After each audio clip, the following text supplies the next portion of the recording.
Bell. Councilman Mario Williams. Councilman Awad Iyasu. Ahmed Hassan. Councilman Jamie Carroll. Andrea Stravone. All right, Mayor Ted Terry. Please stand if able for the Pledge of Allegiance.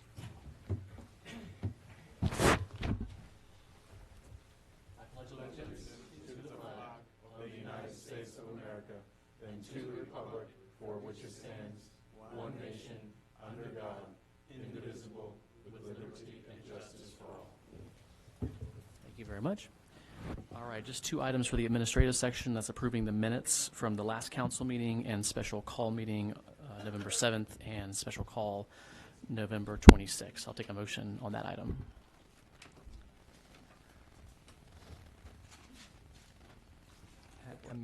I move that we approve the minutes. All right. Okay, motion is second. Any discussion? All right, minutes look good. All in favor of approving the minutes, raise your hand, say aye. Aye. All right, motion approves. All right, so before we get into the agenda any further, we'll do two special recognitions, and we'll do an alphabetical order. We've got two council members who this will be their last meeting for 2019 and for their term, and so we have these nice little plaques. I haven't even looked at them yet, but well, actually we'll recognize both of y'all. And if anyone in the audience or on council would like to say anything, that'll be totally acceptable and allowed. I'm going to give you the floor for that. And so first want to recognize Councilmember Andrea Cervone. And it says, from the City of Clarkston, presented to Andrea Cervone, in recognition of your years of dedication and outstanding service to the City of Clarkston, Councilmember December 5th, 2017 to December 31st, 2019. All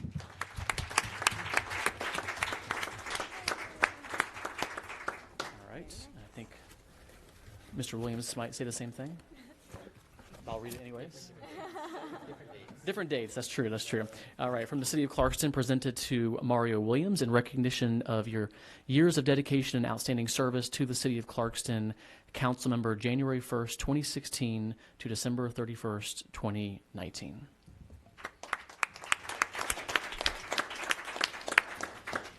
All right, and I'll open the floor if any council members would like to say anything, or council members who are leaving would like to say any.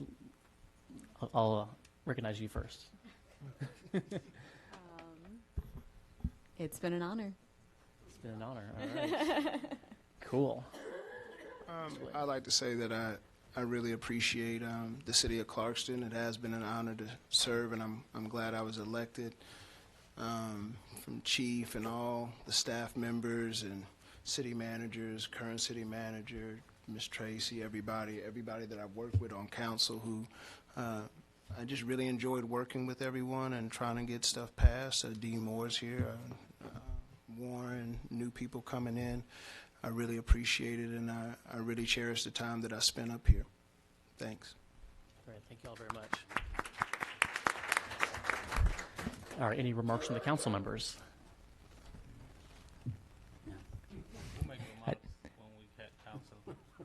Oh, to the reports? Okay. Anyone from the public would like to say any farewells or well wishes? Adios. All right. Bon voyage. I'll just say real quickly. What's that? Go ahead. Okay. I'll just say first for Councilmember Mario Williams, there's a lot of, really, I just want to thank him and appreciate him and the work that he did on City Council. The Legal and Public Safety Committee did a lot of work, a lot of policy work, and there's several things that Clarkston got a lot of really good media and accolades and praise for leading on.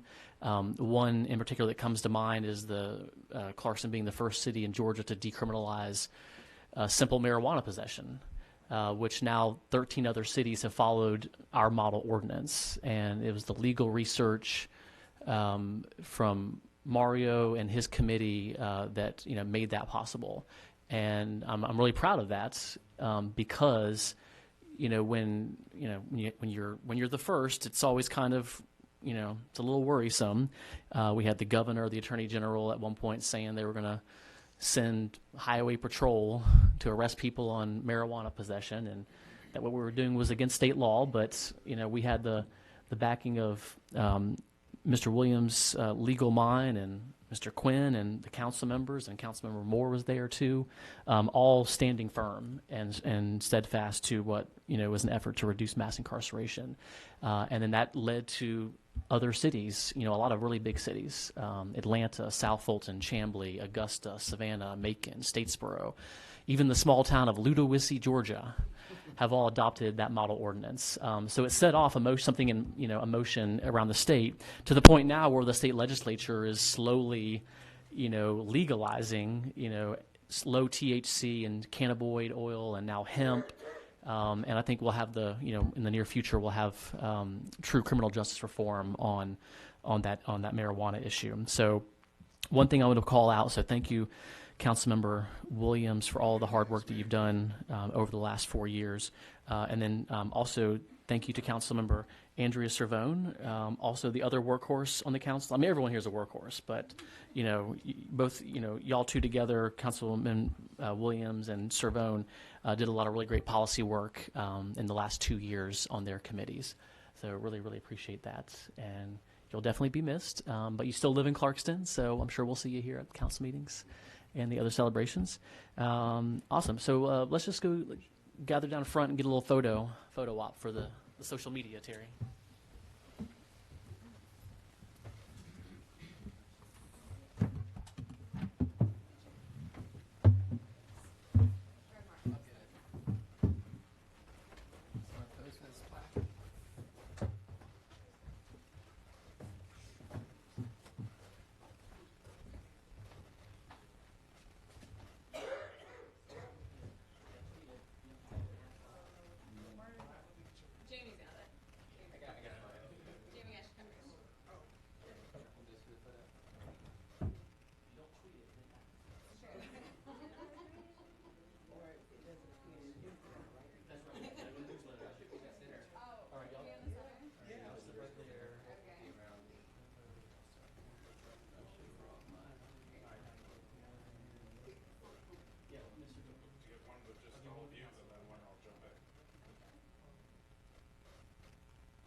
All right. Thank you all again for that. All right, we'll do our report section now, and our planning and zoning report is first. Ms. Shawana Kawi. Greetings. It's going to be a little brief report. The end of the year report for planning and development. Currently, there are 5 projects that have broken ground or will break ground. Of course, we know about Glendale Rose. That's the 60-unit townhome, Glendale and Church Street. The annex development of East Avenue, the 36 cottage-style homes, single-family homes. The annex multifamily workforce housing development, that's 196 units. That's on Ponce. And the Starnes Senior Living Facility, 128 units on Clarkston Industrial Boulevard. In 2019, council approved 1 plan unit development, 2 rezonings, 2 variance requests, and 3 text amendments. 1 annexation, 1 cottage home development, that's on bond, and we administratively approved 8 sign permits, and the approval of a newly special events ordinance. So we are excited about that. For 2019, we processed permits that totaled over $197,000 for this year. So we're excited about that, and we hope to make that a little bit more progressive for 2020.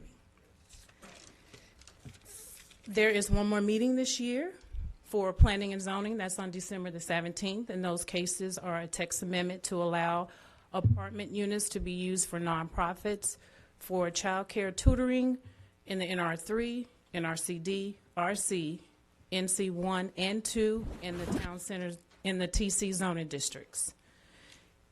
And the Center for the Pan-Asian Community Services has submitted a conditional use for an after-school program, summer programs, and parental support at the Park 1000 Apartments. That's on 1000 Montreal Road. And Piscuno Ministries has submitted a conditional use permit for the property located at 3729 Church Street for office space, community meetings, trainings, and Christian multicultural workshop. Again, this year for planning and development has been very progressive, and we're excited to all have a happy holidays from planning and zoning. Great, thank you. Thank you. You too. All right, city managers report. Mr. Robin Gomez. Mr. Mayor and City Council, Robin Gomez, City Manager. You have in front of you our financial report for the current fiscal year through November 30th. We are 11 months of the way through our fiscal year, or 91.7%. I'll skip over expenditures for the moment, just go to revenue, where, again, the revenue, as I explained a little bit last month, we are above our budgeted revenue for the year, and that's primarily due to receiving proceeds from our capital leases and the State Road Tollway Authority proceeds for some of our projects. But other than that, as you can see, for utility, real personal property taxes, we're getting closer to at 77%.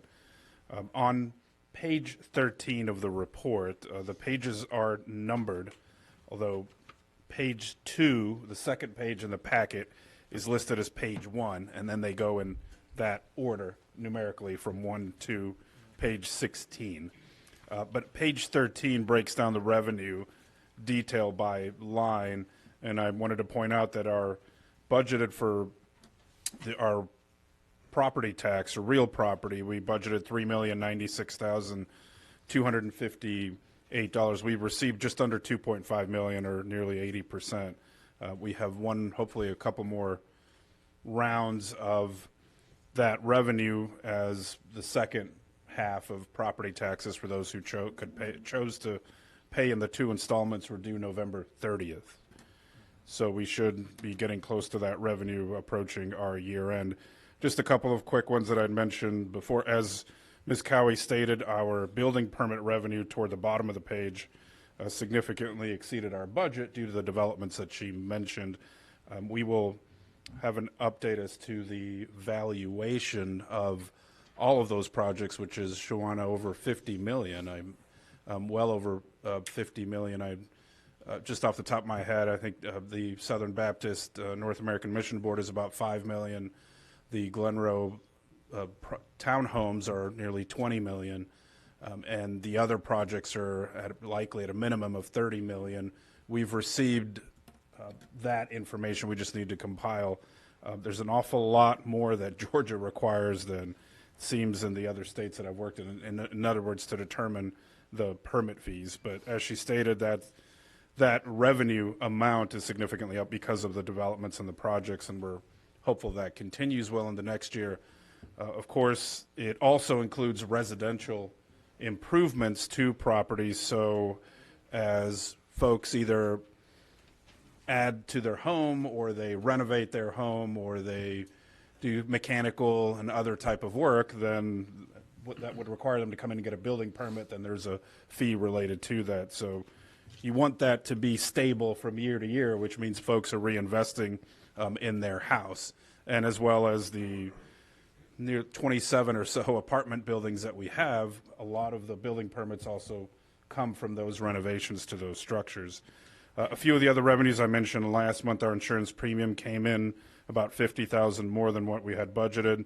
Another increase was in our also the personal property taxes I had mentioned before, due to some reclassifications and some additional properties that were not properly classified or properly being taxed.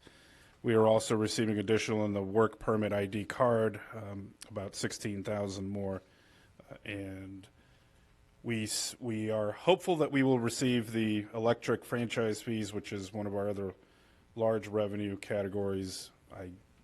We normally receive that in February, and that's typically roughly about 210 to 215,000 is what we budgeted, but we will receive that hopefully by February. And the one that's been the subject of discussion, again, you can see our municipal court fines. And Dan, what date does this 479,000 go through? Oh, through the end of, through November. So as you can see, we will likely be under, it will comprise out of our total general fund a little bit less than 8%. But we will, once we compile all of that, again, showing that we're not simply out there getting revenue for issuing either police or code citations. And we're at the point that, just to be clear, that the revenue that we do receive does not cover the cost for us to run our court system now, our municipal court. Whether that's what it's supposed to be or not has been a matter of debate across local government for at least the 25 years that I've been in government. Should your fees cover the cost of you providing the service? That, in essence, is the definition of, or one of the main definitions of a fee, that you charge a fee to cover the cost, not just to generate revenue and build reserves. Although, of course, enterprise funds and utility funds do need to have reserves, because that's how you reinvest in your utility or your business operation as well, whether it's parking or marina or other business-like operations. Again, we only have a sanitation and stormwater enterprise fund, so we're pretty limited, being the smaller city that we are. So again, all total, we are currently exceeding the revenue for the year. We will bring at the next meeting hopefully a much closer picture, a year-end picture, although we will be accruing we'll be accruing the major revenue, such as the franchise fee for electric that I mentioned, but we'll have a clearer picture and how those what we will do with any excess revenue over expenditures, which, as I've mentioned several times, are simply to put those back into reserves and not allocate for anything specifically at this point. Okay. On the expenditures, we are fairly close total for the general fund as to what we budgeted. We are mindful of ensuring that we stay under our budget and ensure that our expenditures are really where they need to be. Really, we are under for salaries. We now have 3 vacancies in the police department, down from 5. We had a sergeant and a patrol officer begin yesterday. So we have 3 vacancies there. We have 1 vacancy in our courts, and we did not fill the position in planning and development. So that's the reason why the main reasons why the expenditures are down. We have been spending a little bit more money on vehicle maintenance in the police department to keep our older vehicles running. That will go away in fiscal 2020 with the arrival of the 10 new hybrid vehicles. So we are budgeting less in fiscal 2020 for vehicle maintenance. So the other funds are really no significant changes in our sanitation, our construction funds, our grant funds, stormwater, and the SPLOST fund. We are at, for the SPLOST, our latest receipt was just over $150,000. So we are at about 6% above this year for the months of April through October compared the same time period last year. As you may recall, we began receiving that revenue for the month of April 2018. So we are at 6% above. We are forecasting that our revenue will be about a little over 1.8 million for that special purpose local option sales tax, or the additional 1% sales tax. That's what I wanted to cover. If any questions or comments at any time, or not necessarily today, but at any time, feel free to let me know, but certainly welcome any right now as well. Yeah. And we'll do what we have been doing lately, is that's passing an amended budget. Yes, Like we will do February that probably, at the and- February. We'll bring it at well, I think at the February January or February work session at the March council meeting. Okay. So I'll keep advising at each one of the council meetings during this report, but I'll keep communicating with you on the weekly update, especially when we get into January. And speaking of for next year, we're creating some calendars so that we will have a schedule of all the council meetings. We will have really because we are making a change in the council and mayor salary, we are going to make a change to how you're paid. And that everybody will be paid. We've been administratively discussing whether that either monthly or biweekly. Right now we're at monthly as opposed to quarterly because the dollar amounts are a little bit higher. But anyway, we're creating a payroll calendar that everyone on council will have, and then, also our employees, just in case they were curious how it all works. I mean, I think everybody gets paid every other week, all of our employees, so that's important that we do that. But we're creating those calendars, as well as I mentioned, a calendar of all the council meetings that'll have all the work sessions, the special call meetings for the millage rate and for the budget process, the public hearings. And then I am suggesting that, we'll go through this in January, but also that we look at possibly moving the November work session to the first weekend, so after Thanksgiving week. Okay. It's not a huge change, but it will just something that I just wanted to throw out and let the public know well ahead of time. But we will produce a calendar that will have all those dates to provide going forward. And probably also just the December work session, we always end up canceling it anyways. Correct, right. So it'll show pretty much that there would be a work session the first Tuesday in December, the council meeting the following week, and then there would be a combined meeting in January, just as we're doing now. And I don't think we've, just because you're on that subject, I don't think anyone has expressed any reservations about continuing with the current schedule, 7 p.m. For work session and council, and then the work session sort of pre-mixer with food. Everyone wants to keep that going, I think. Cool. And we're going to bring a little bit of that also at the January meeting to discuss how you would like those to be, and that was going to be a question, whether to continue every work session or possibly go to every other or quarterly, or I'm fine either way. But Yeah, just as a discussion, we'll have 2 new council members. But yeah, that's perfect. Yeah, when the new council members get sworn in, we can discuss that. so I Sounds wanted to good. go that. And then just a few other quick things. We have this Friday our holiday event at the Women's Club beginning at 6 p.m. Encourage folks to come out. We'll have the tree lighting, although I did notice the tree was already on. But we'll turn on other lights. We'll have music, refreshments, food, and we'll work. I had a suggestion that we convene a committee to have a much larger, bigger celebration for next year, so we will definitely take that into account. There's two other events, just to quickly mention. December the 13th, the Clarkston Community Center has their holiday craft and vendor fair at the community center. I think it's from 10 to 4. And then on the 14th, Refuge has a holiday event as well, Refuge Holiday Market on Saturday, December the 14th, in addition to a lot of other events. We will be closed on Christmas Day, the 25th, and New Year's Day. And again, the next council, we will not have a work session in December. The next meeting will be on Tuesday, January 7th, and it will be at the Clarkston Community Center beginning at 7 p.m., January 7th, 2020.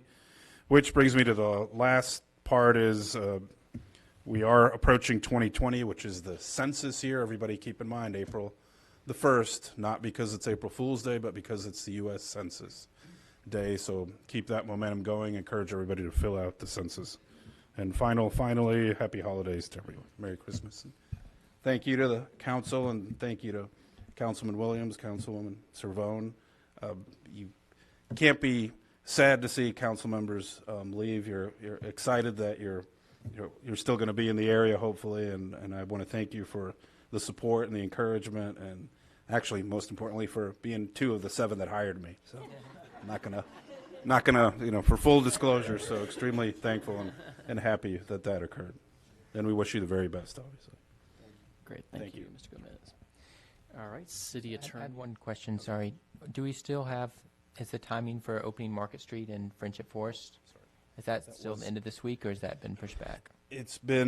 They're working to finish milling, but it likely won't be until next week. Is the latest we received yesterday, and I'm sorry.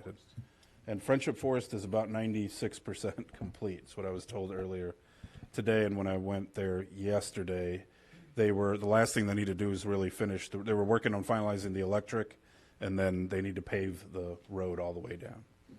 And that should be completed this week. So we'll give you plenty of advice and plenty of notice as to what we do with the grand opening. But hopefully market it scheduled to reopen next Friday, the 13th, is what I was told. Oh. Friday the 13th. Oh, that's good timing.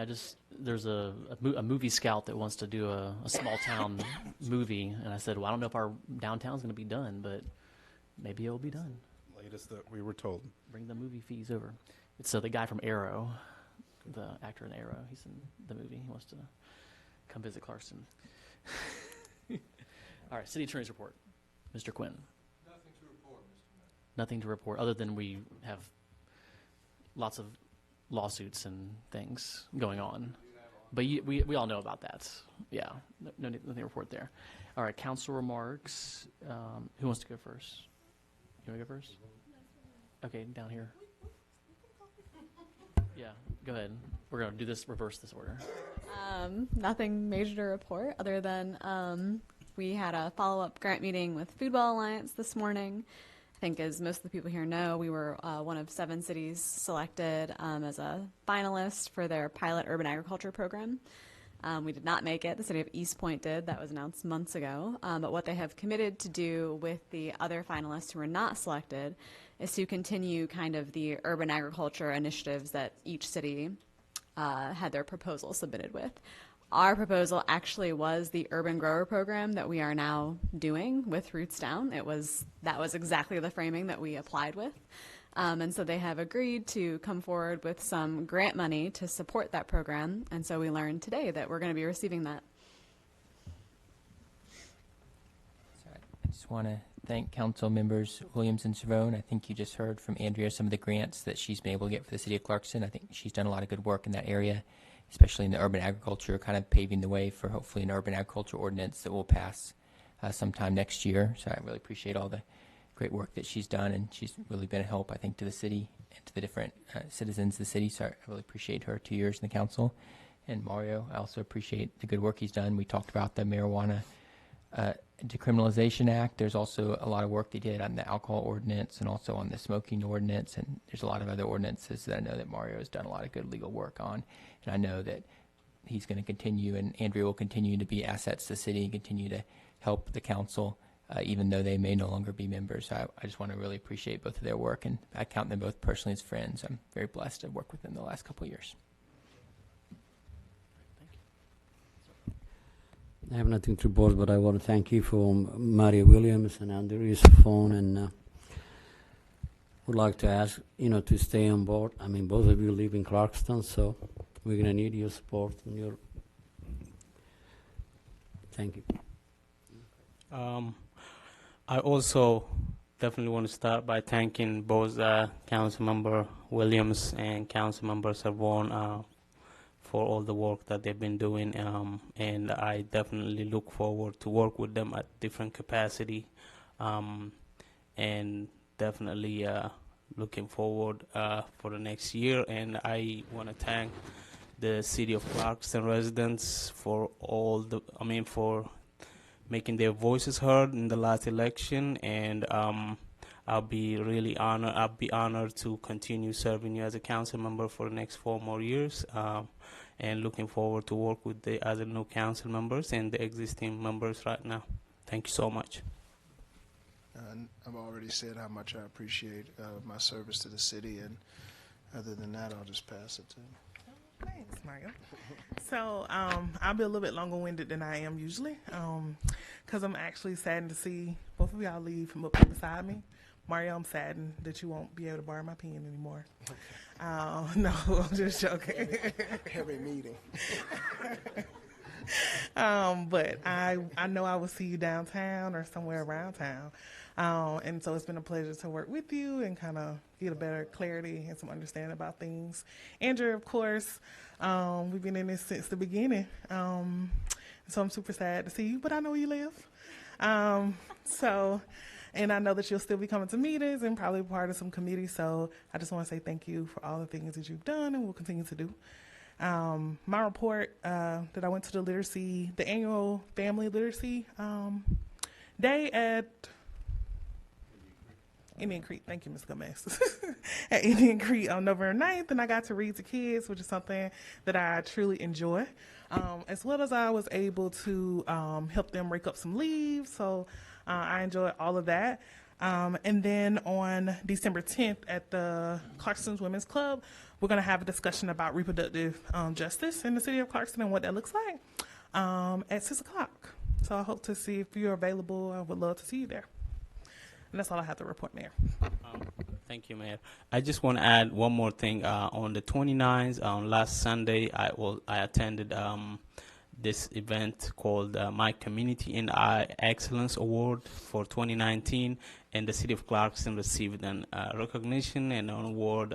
So I just want to note that I really want to thank the work that the community builders do, and we were, as a city, very honored to receive their recognition. Thank you. Yep. Oh, well, I'm sorry, Friday, yes. Yeah. Thank you. Great, thank you, council members. Only one thing to report for the mayor's report. Today is Giving Tuesday, I think until midnight. So if you are so inclined and have any pocket change, cheddar cheese, shekels, large amounts of money to give to local nonprofits in Clarkston, please take advantage of that. Today, a lot of nonprofits have matching funds, so whatever's raised today is some corporations or foundations are matching that, so every dollar that you donate today can go a long ways.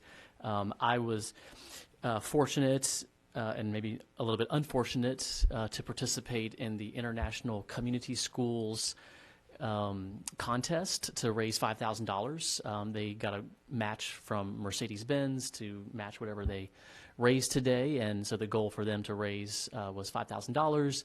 And if they did that, the principal and the mayor were going to be slimed in front of the entire school. And so today at 2:45 p.m., if you can go to my Twitter account, you can see myself and Principal Julie Allen in front of 600 screaming elementary school kids have 2 giant buckets of green Jell-O dumped on our heads. And the roar of the crowd was deafening. So enjoy that. But I'm very proud to have sacrificed my clothing and my hair in a cold and sticky drive home to support the International Community School. So I encourage everyone, if you have not yet, find a local Clarkston nonprofit and find them on the Giving, I think it's the Georgia Gives page online, and you can find Clarkston area nonprofits. All right, that concludes the report section. We'll open up public comment. So anyone giving public comment, just come on over here to the microphone.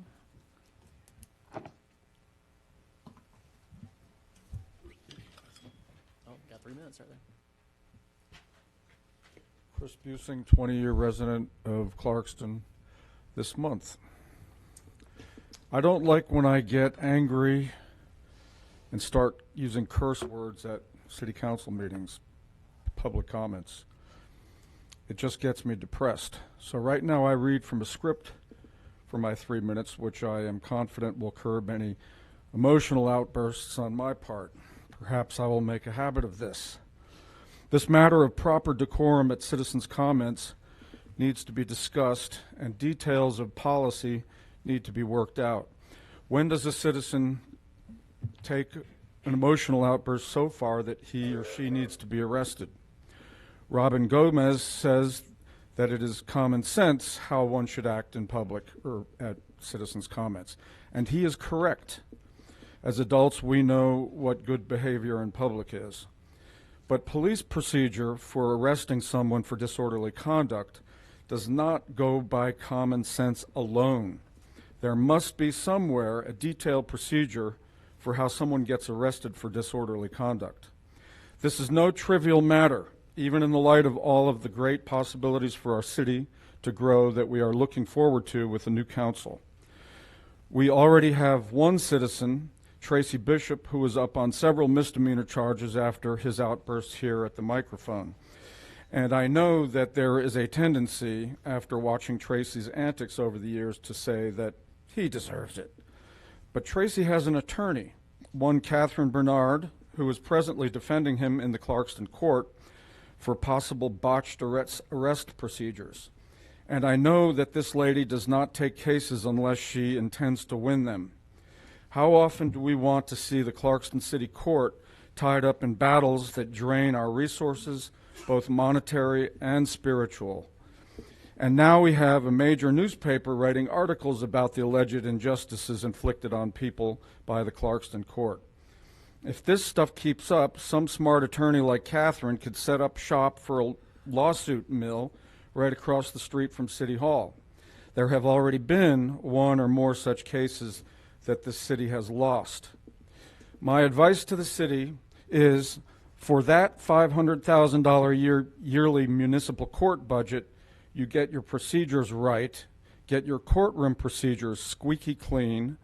We should bend over backwards to ensure that no citizens' rights are violated, nor the rights violated of people merely passing through Clarkston. And as for these city council meetings and citizens' comments policy, you, the council, work to get your policies right there also. And the police department work to get arrest procedures right when the council's policies are violated by an out-of-control citizen. Thank you. All right, thank you.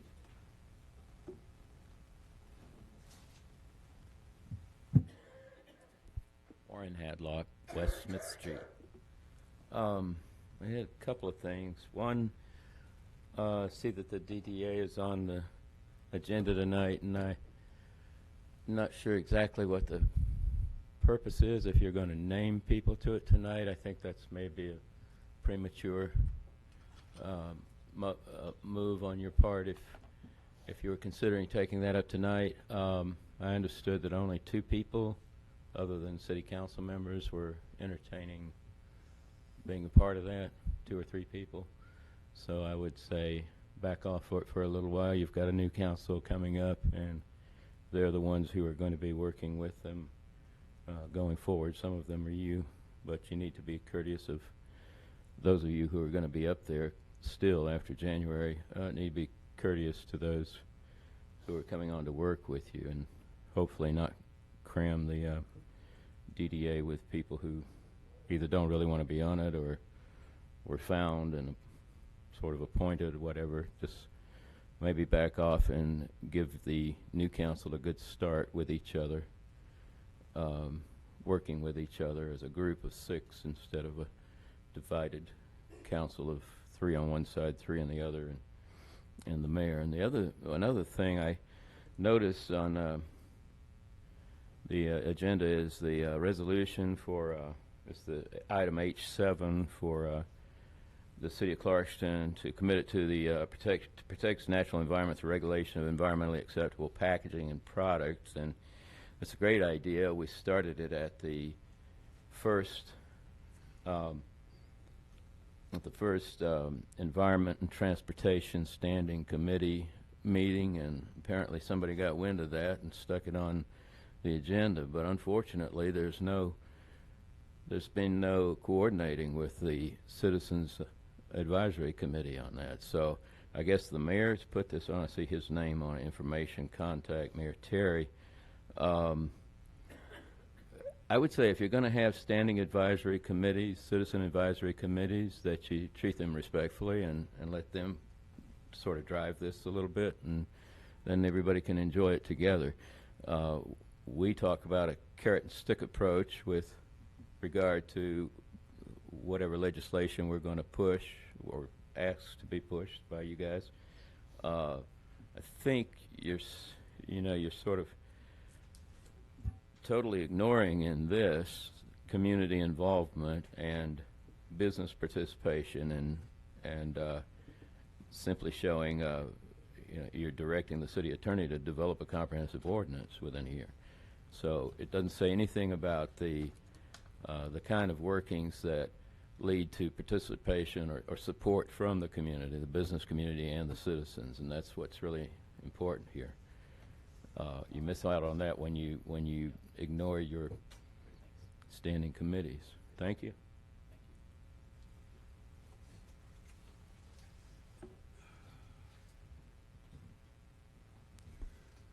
I appreciate Dean Moore, Rayford Trail. Appreciate Councilman Hadlock's discussion about the DDA. The history on that is pretty interesting. When we set up the committee the way we did, it was to be the most democratic method that we could conceive of to maintain the relative relationship with the committee to the people of Clarkston. And so we didn't rush out to populate it because we really didn't have any projects or purpose, and we had an extensive schedule for construction of streetscapes to basically get those out of the way before we started moving forward on trying to figure out the downtown. And one thing I have a complaint about is that at the work session there was not anybody to discuss or to discuss with, considering the members that you would like to populate it with, or the other people that have filled out applications to be a part of this committee. And there's been no public process. There hasn't been any public engagement with the community to talk about a direction for downtown. And this past 2 years, we've had a lot of problems with a lack of communication with the council and the things that have been done. I know the mayor's been meeting for about 3 or 4 years with the North American Mission Board, and the sale of that house was really unusual. So you always have to question the motivation in these issues. And right now, to rush this through tonight without getting public engagement or to help people understand what the process is and what we're heading into, is really an unethical way to go about forming something that's supposed to benefit the city. And and in the past 2 years, when we've tried to get information from the council, we were told that the council didn't have to answer those questions. There's been a lot of things done this past 2 years that have gotten more participation. This is the most populated I've seen the council meetings in my 8 years as a council member. When we did the marijuana law, we did that to eliminate pathways to poverty for our residents, that the hardships that people ran into for being arrested, losing their job, not having the money to pay for attorneys, and ending up in poverty. All right. Thank you very much, sir. So Thank we'd you. like you to consider Thank you. the people of Clarkston Thanks, in all Dean. that you do. Appreciate it. Thank you. Thank you for your And comments. thank you for allowing me these 3 minutes. Thank you. Yep. You use them every time. Yes, sir. Good evening, gentlemen. Women, 2 minutes. Thank you. 3 minutes, I see. My name is Tega Lendado. I am here in the unincorporated Clarkston. My zip code is already counted, not me. But I've been here since 1993, being very much involved in the communities, the Ethiopian community, the African community. the African Association of Georgia, now the vice president of that association called AGA. And so anyway, my pastoral role was the one who brought me here with the CIBC, and I also gave the name CIBC at the time because we wanted to be kind of international. And but I'm still around. What I'm really concerned today, what brought me here is one thing, that is of the language interpreting services that need to be given in courts and other services that need the language service, who are the people, the immigrants and the refugees who really need that help. And I am here. I've been here the last 2 years at least, having an office here at East Ponce de Leon. But none of my service has been used here by the court, and I don't know if the court system still is working here. If it's dealing at all with the international, I'm not sure. But I read something that was really not honoring Clarkston, but it's some type of saying that, hey, this service is not being given. So I said, hey, why don't I even give some pro bono service if they need one? So I speak myself, I speak about 4 or 5 languages, but we do provide at least 160 different languages, and we can provide any language in the face of the earth, 6,000, I think, languages that are available because of the fact that we are very much entrenched into the community. I thank you very much for listening to me. All right, thank you. Amina Osman Roger Street. I want to know, City Council and Mayor and City Council and City Manager, I want to know if I can give people food in my home, because I'm scared to put food there and people, they don't have food stamp, they're starving, and I cannot even ask food from people who used to bring food to me. It's very hard. So what can I do?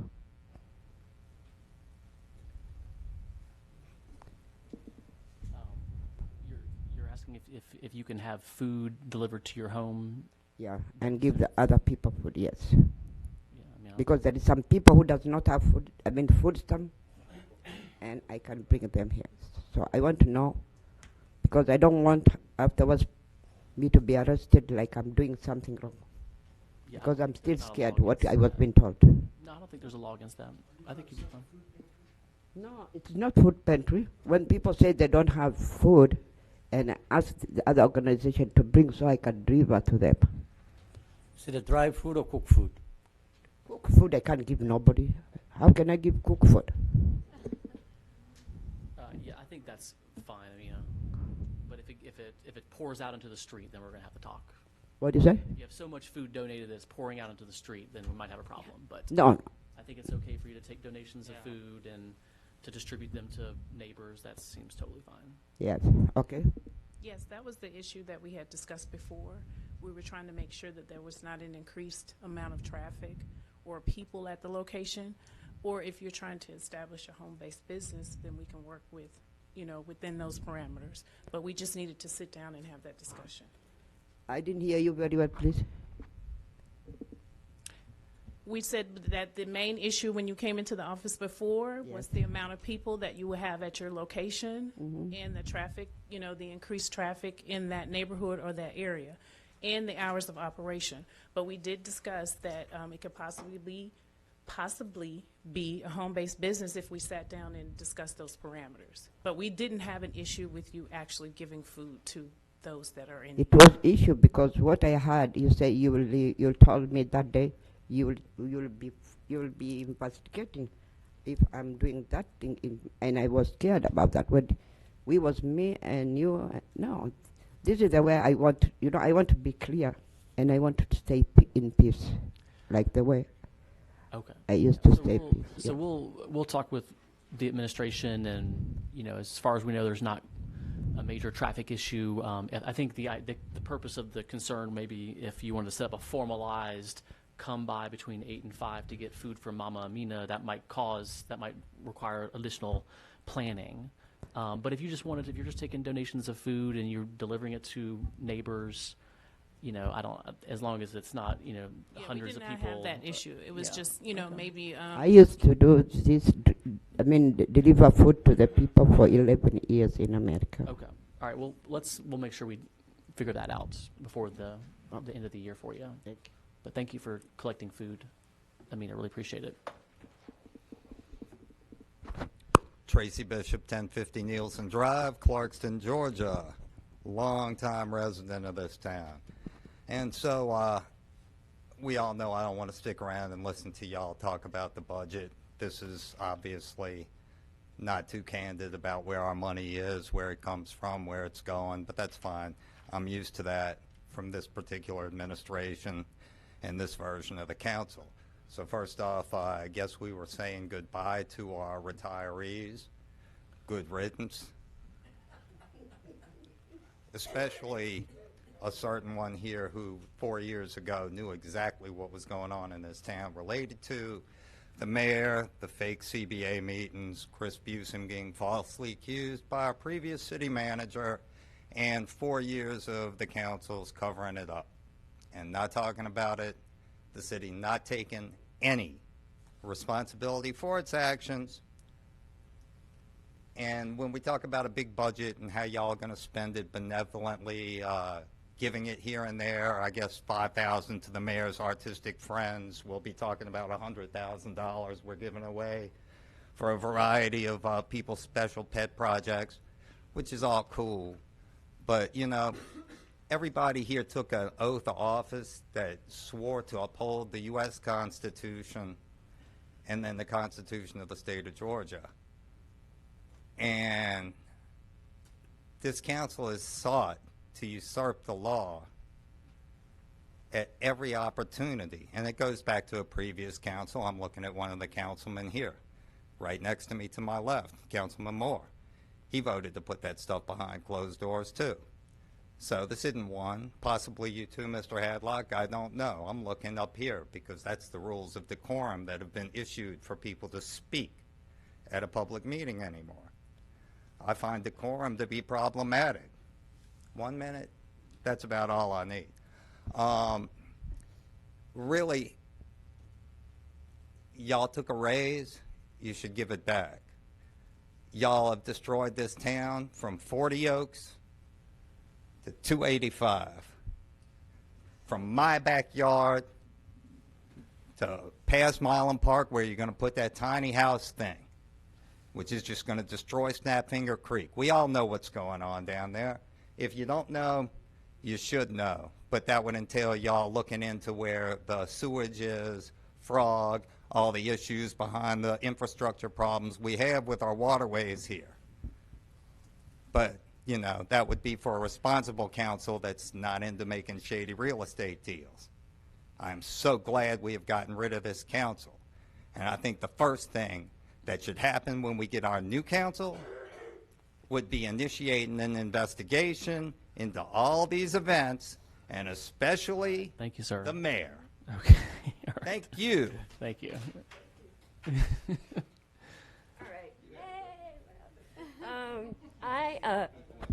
By the way, y'all could speak closer to the mic so that people can't hear that good.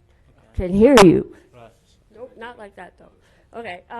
By the way, my name's Tiny, and I'm brand new, and I live over in Park 1000, and I really want y'all to do something about that after-school program. It's really important to me. Not I have a daughter, but she's not going there. But I have a lot of friends. This is the first time I've been talking in front of people in a long time. But I really want y'all to do something about that, because I'm pretty sure they're shut down right now, and those people, they don't have child care for their children, and they're running around everywhere, and we don't have a playground. And, I would really love it. I'm going to be there December 17th for the planning meeting, and I would really love it if y'all could pay some attention to that. All right? And thanks for the marijuana law. Y'all are doing great. Thank you. Thank you, and keep coming back. Yeah, definitely. Hello, Laura Hopkins, Poplar Drive. I wanted to address the issue of the DDA as well. We had, I think some of our lovely Clarkston librarians had arranged a few months ago to have a PhD on zoning and gentrification issues come and speak at the library. Several of us attended. There was probably 3 times as many people as there are in this room right now. It was pretty much standing room only. And he went through specifically talking about gentrification in Clarkston, when it started, how it happens, compared it to 5 other cities, had beautiful presentation.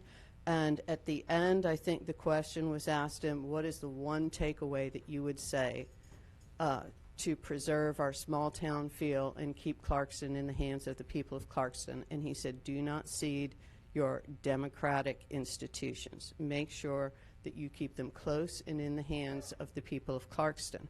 Now, the DDA, of course, will have authority to enter contracts, to borrow money, to act on their own, although the city will ultimately be responsible for that. However, they are not elected. You guys appoint them.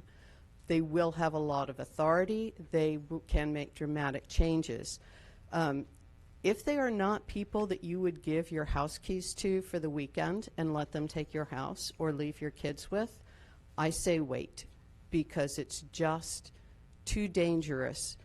I don't know if there's something in place to decide if 3 months down the line you realize you didn't know these people as well as you thought you did, and you wouldn't leave your house with them or anybody's house, because this town is all of our homes. Is there a way to fire someone from the DDA once they've been appointed? Do you recall them? I think since we are getting 2 new people, 30% of the council is going to swap out by the next meeting, I think it would be respectful to the people on the council, the people who are on the DDA that are going to be working with them, to let everybody sort of gel and meld together when those people are appointed. I just think anything else would not be safe for the city of Clarkston. So, Ms. Hopkins, are you saying you would prefer to wait until the new Wait council for the comes appointments, yeah. on? Okay. Until the new council members get a chance to vet them as well, till everybody gets a chance to know everybody a little better. Okay. Yeah, that's all. Just a month to everybody can get to know who's applied. And if you don't have candidates yet that you would really trust the whole city with, you don't have to appoint them yet. That's all. All right, thank you.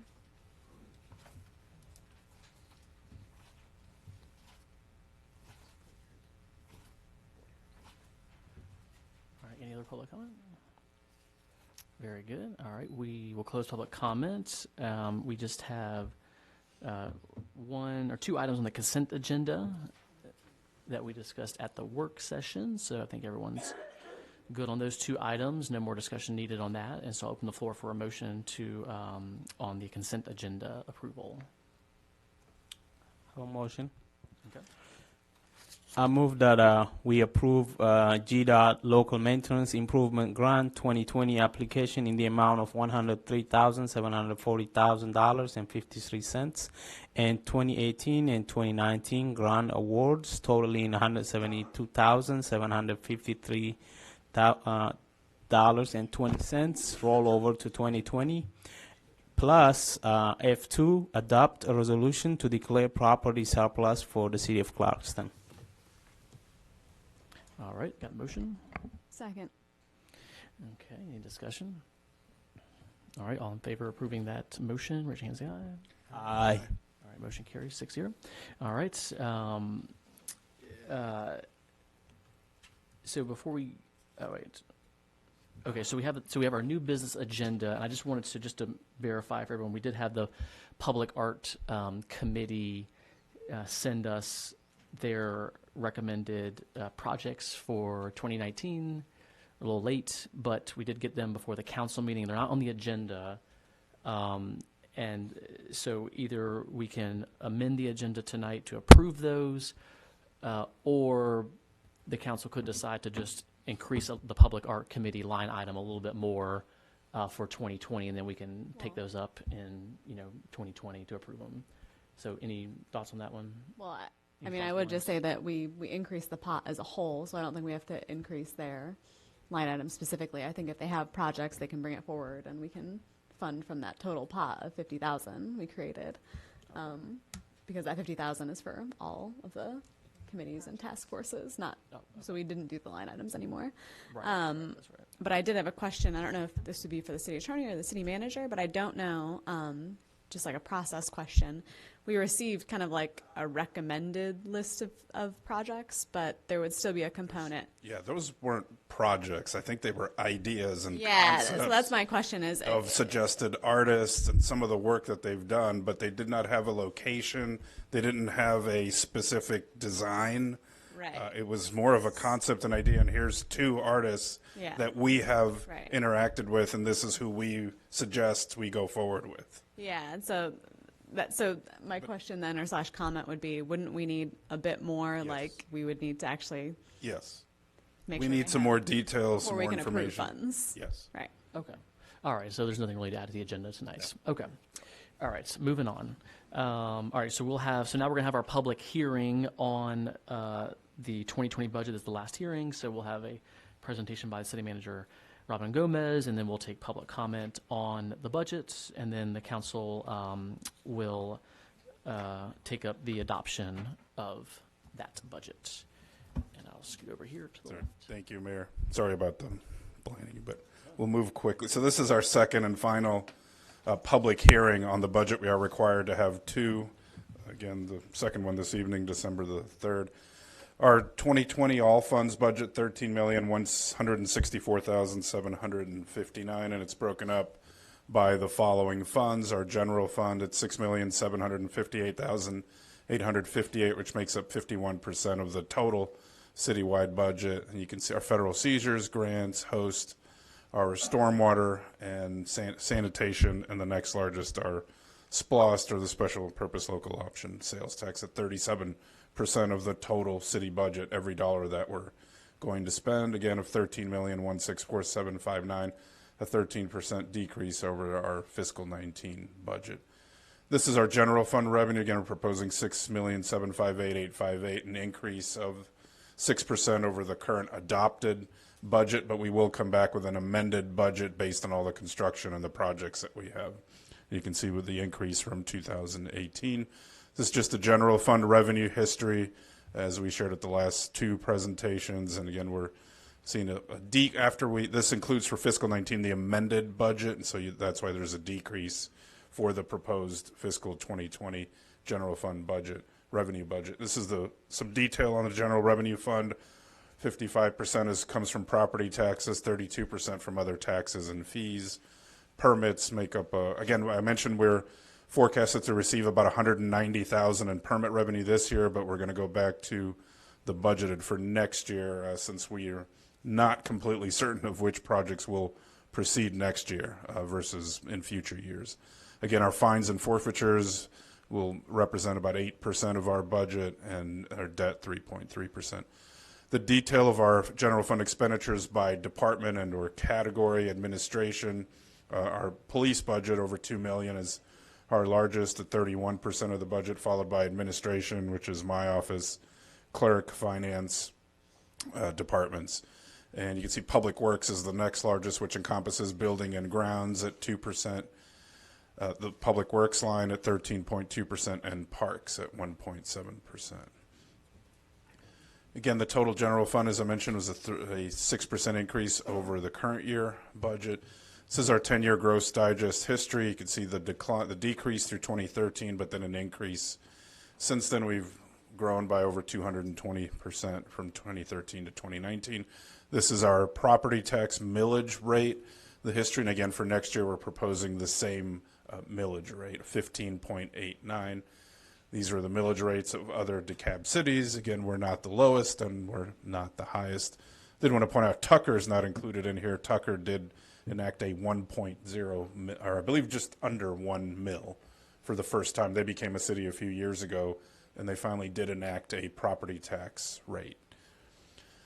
Again, a sample of a Clarkston property tax bill. Again, you can see the 15.89 of the total millage of 52.667. As I mentioned before, this due to the exemptions, this particular property taxpayer pays a large portion of their total property tax to the city of Clarkston. Same for this property taxpayer who receives, again, significant exemptions. If you own your home and live in your home, you are entitled to various exemptions, mainly from the county property tax portions. But again, this is mainly to show that the city of Clarkston is not the only taxing authority or the only government receiving your tax dollars, but the county as well as the schools, and the schools make up the largest portion of the millage rate. We make up just under a third of the total millage rate. Again, taxes are computed. If you're appraised at $100,000, the assessed value is 40% of that. So in this example, it would be $40,000 of taxable value divided by 1,000, and you multiply by the millage rate. So at $100,000 appraised value, $40,000 taxable, a property would pay $635.60 to the city of Clarkston. Continuing, as I mentioned, our city personnel, we have 44.6 full-time equivalents, 6 in the administration. Again, the mayor and council are not included in the full-time equivalent total. 20 police, 4 in our courts, 11.6 public works, and 3 in planning and development. Went through this at the last couple of our vision, the city's mission to focus on public safety, economic development, infrastructure, and ultimately efficient and effective services for the above 3.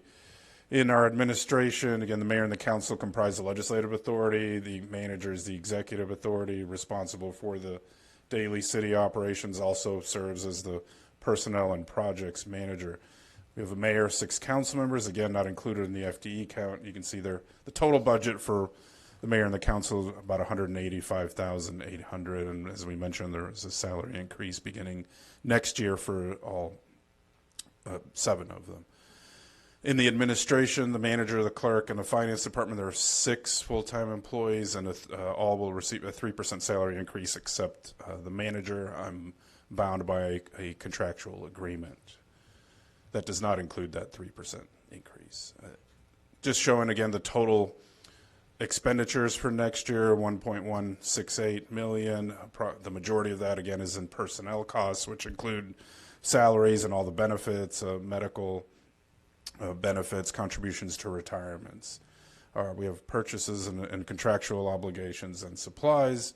As I mentioned before, we oversee contracts, projects, activities, including our city attorney that's a contractor, information technology, our external auditors. You can see other expenditures for specific categories, including our website maintenance that was brought up last time that we will look to review as to how we can improve or make it a little easier for folks to find services and information. Our elections, we do pay a little to the county for collecting the property taxes for us, and we are required by law to advertise meetings and other for example, planning and zoning activities. Our focus on public safety, again, is to ensure an extremely safe, secure city. Our police department is administered by the Office of the Chief, and we mainly provide criminal investigative services and certainly patrol, the most visible. We're very community-oriented, professional, well-trained. As I mentioned, 20 full-time employees.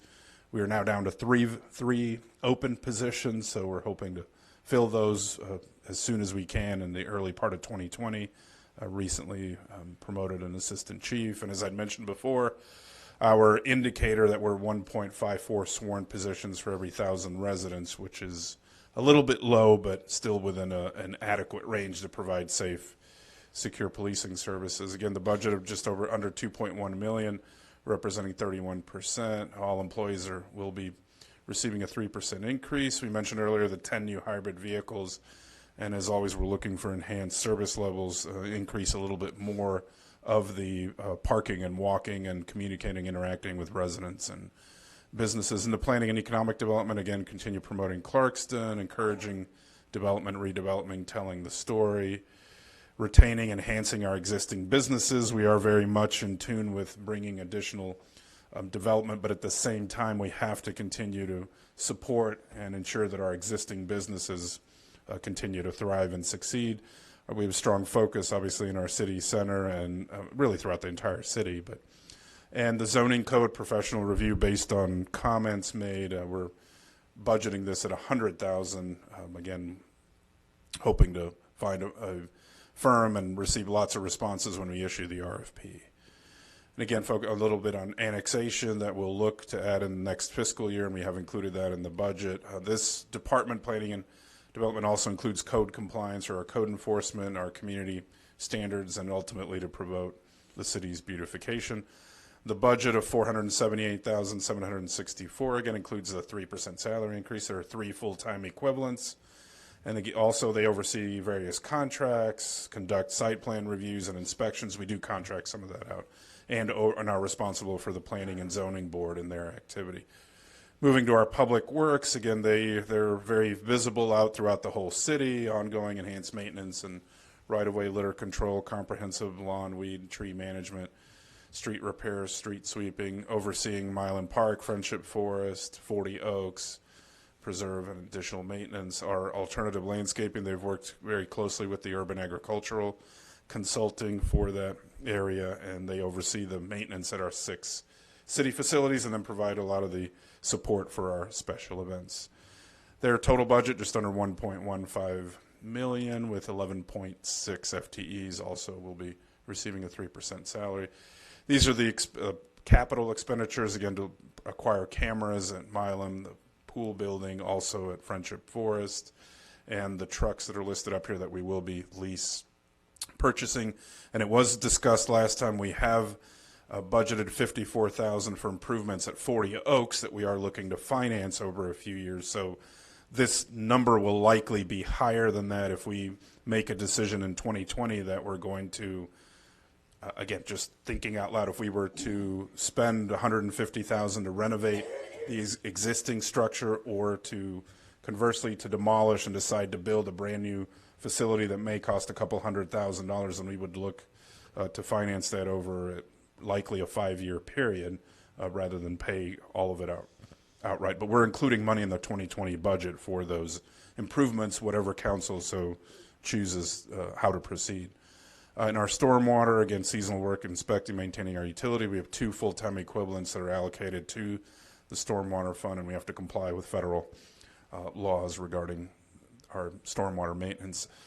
And as I mentioned before, our other infrastructure, DeKalb County provides water, sewer, fire rescue, emergency management. We do receive questions, comments about water issues, sewer problems, and we will contact the county, as we have, the county watershed, and encourage them to review issues. Most of the time they do respond fairly quickly and make the repairs, but not always. We continue to work with them.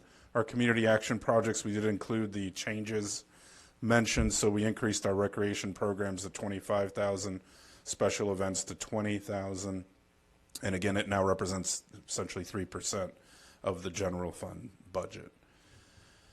And the urban agriculture environmental component to $60,000. We did delete the lovable cities, yes. And again, we look to provide the services as efficiently and effectively as we can, utilizing technology, looking at our processes, what can we do better, what do we not need to be doing, how can we allocate our resources better. And certainly, despite what many may think, we do encourage public access. We do receive it. I literally meet with dozens of people every week, as do city staff that are out on the field, from our police, from our public works, mayor and a councilor, constantly asked questions and to provide answers. They do forward a lot of those to myself and staff, so that's greatly appreciated. But there is a considerable amount of public access. We are not here to do our jobs behind closed doors, behind where the public cannot see us. Yes, we do have some restricted information that we do have to protect, so not everybody can walk everywhere that they would like when they enter a city facility. But they are widely open, and we are available to answer questions, provide answers. If we don't know the answer, we will find the answer to any question. But our budget is available. We will provide all the information, and through ClearGov, which is one of the software that we will look to acquire, that will even further provide more information in hopefully less than 2 clicks on our internet site. And again, we look for collaboration, partnerships, and make sure that we are receiving all the revenue that we're entitled to. Just going through some of our additional funds, our debt service, as I mentioned before, this is where we're financing the purchase of our vehicles. and hopefully one of the final, or if not the second to last, tax anticipation note, and then finish our state roads tollway authority construction loans over the next year. And our SPLOST, again, looking at where we are in terms of these projects that are finishing up and whether we pay for them in the current year or the next year. There really isn't a huge issue. Regardless, we have to properly account for the expenditures when they occur, when the work is completed, when we receive the invoices or the pay applications, and then we subsequently pay essentially as soon as we possibly can.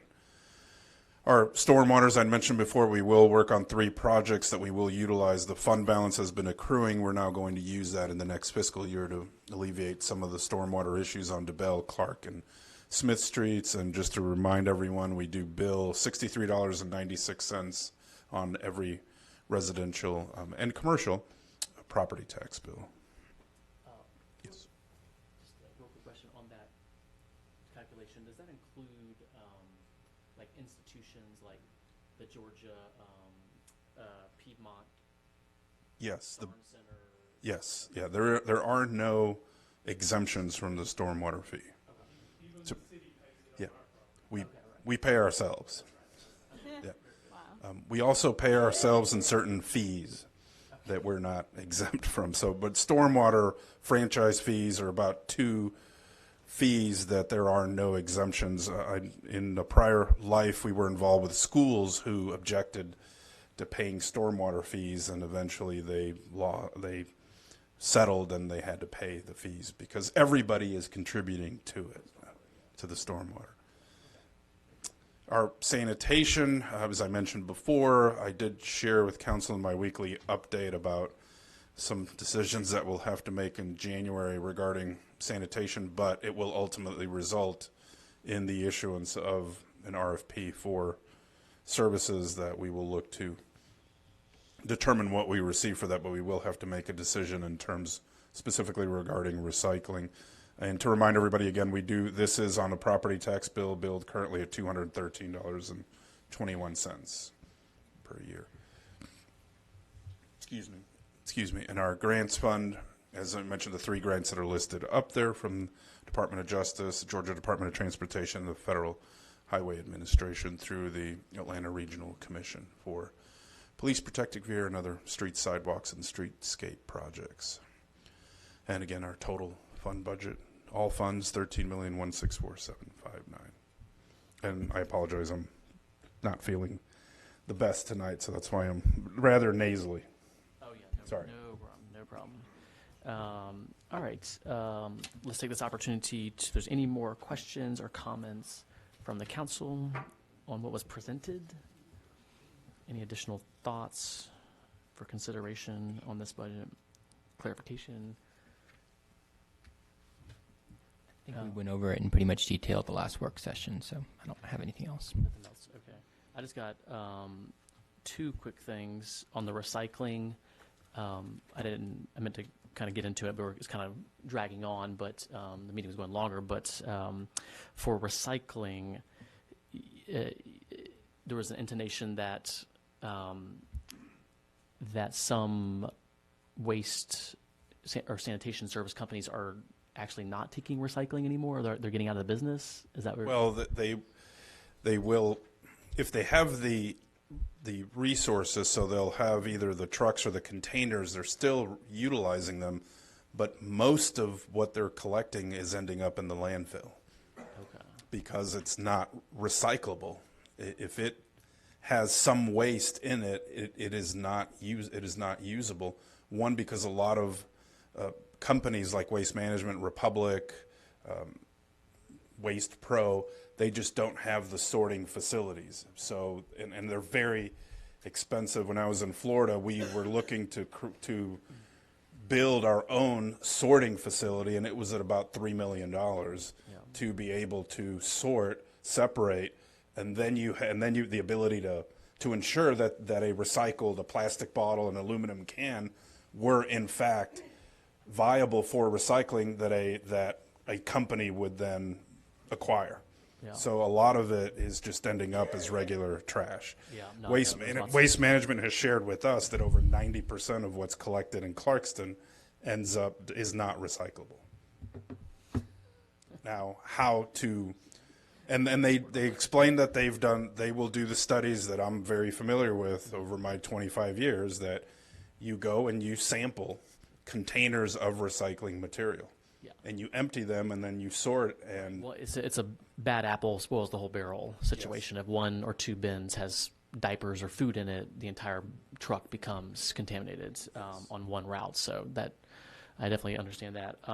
Well, I appreciate you bringing that up. I know it's not something we can address right now. I do want us to encourage looking at, switching over to DeKalb County sanitation. I mean, my understanding is they have a more local and a more sort of broad facility, but obviously I think you'll look at that. Yeah, we will open that up and receive those responses and review them. One little small thing on that same subject. When Waste Management told residents that they were no longer taking glass as a recyclable item, there was a question, I think about a year ago, about what would be the option for residents to recycle glass. And I did do a little research on it, and there are several companies in Atlanta whose job it is to, business is recycling glass. And it was proposed for, I think, a few $1,000s to actually receive one of those large bins with, brown, clear, green, to be placed in the city somewhere, and they would pick it up once a month. So if anyone has strong feelings about recycling glass, I think that continues to be an issue regardless of whether it's Waste Pro or Republic Waste or Waste Management or DeKalb County. I think a lot of them are not taking glass. Correct. I don't believe any of them are, but you will see what I call them the mobile, but the kind of community ones that are physically located at a park or a particular location, and so it's up to residents and businesses to physically take them. And the closest one right now is the DeKalb Farmers Markets. But in my research, recycling glass actually is a really good way to reduce CO2 emissions, because apparently, as I've discovered, about 35% of the glass that is manufactured in sort of manufacturing processes is imported into Atlanta, and so there's a desire from the recycling companies to obtain more glass locally, recycle it, and put it right back into the manufacturing stream, so it's not having to be imported in from out of state. And then the last thing that I want to just bring up for the council to consider when we get to Section 3, I was speaking with Assistant Chief Hess and Chief Hudson.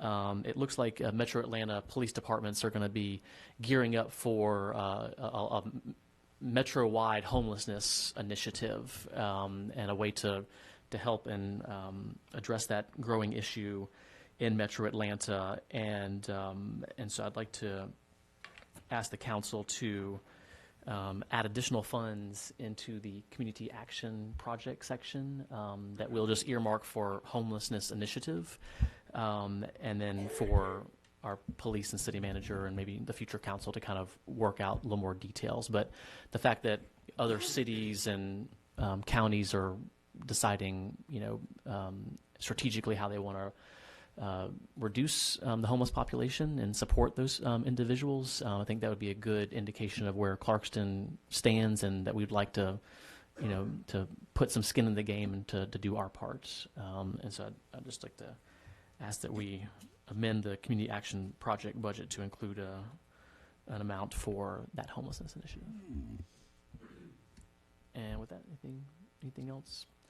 All right, we'll open up the public hearing. Mayor, before you proceed, to accommodate for that, just as we did from last week to I meant to mention this, we did not increase the budget. We simply adjusted.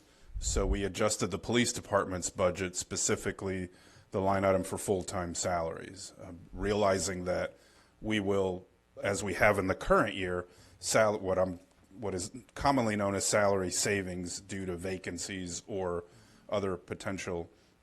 Well, really, it would just be through vacancies that we would have, or turnover, which we hopefully don't have any in fiscal 2020. But so that's where I simply just reduced that line item and then allocated it to both the zoning RFP and the changes to the community action. And we'll do the same if you would like to add the 10,000 that you just mentioned. Okay. Okay. Okay, very good. All right, so if any council member wants to make that motion, then just make sure you mention that in the motion so the numbers line up.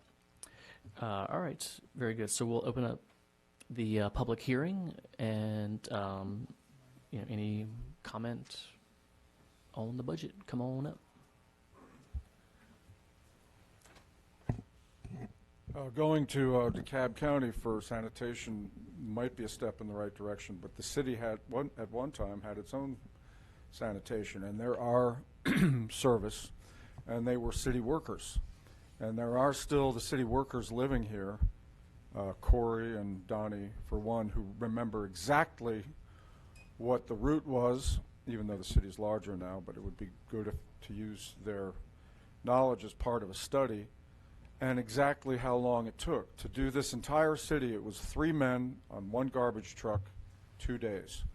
Of course, to do a study, you'd need other information in there too, to see how it would compare with cost to waste management. This budget is seemingly about 50 pages long, a small book which lacks a table of contents, which makes it difficult for a citizen to come up here and ask about something because there's no way to find anything. It's really just a big jumble, and it's not that I question the numbers. I don't really have the wherewithal to do that, but if I were to, I certainly would not be able to find them very easily. There is an idea, so that for next time, consider a table of contents. There's an idea that I was talking about with Laura about having this whole process postponed or put on a half a year, not a fiscal year, but 6 months from January, for the same reasons that she was saying that we should defer the selection of an appointed member of the DD, Downtown Development Committee. In order that with 6 months of a new council, that new council is able to go over this more, since seeing as how they'd be on council. I think maybe the city manager gave lip service to that also. It sounds like a good idea to me.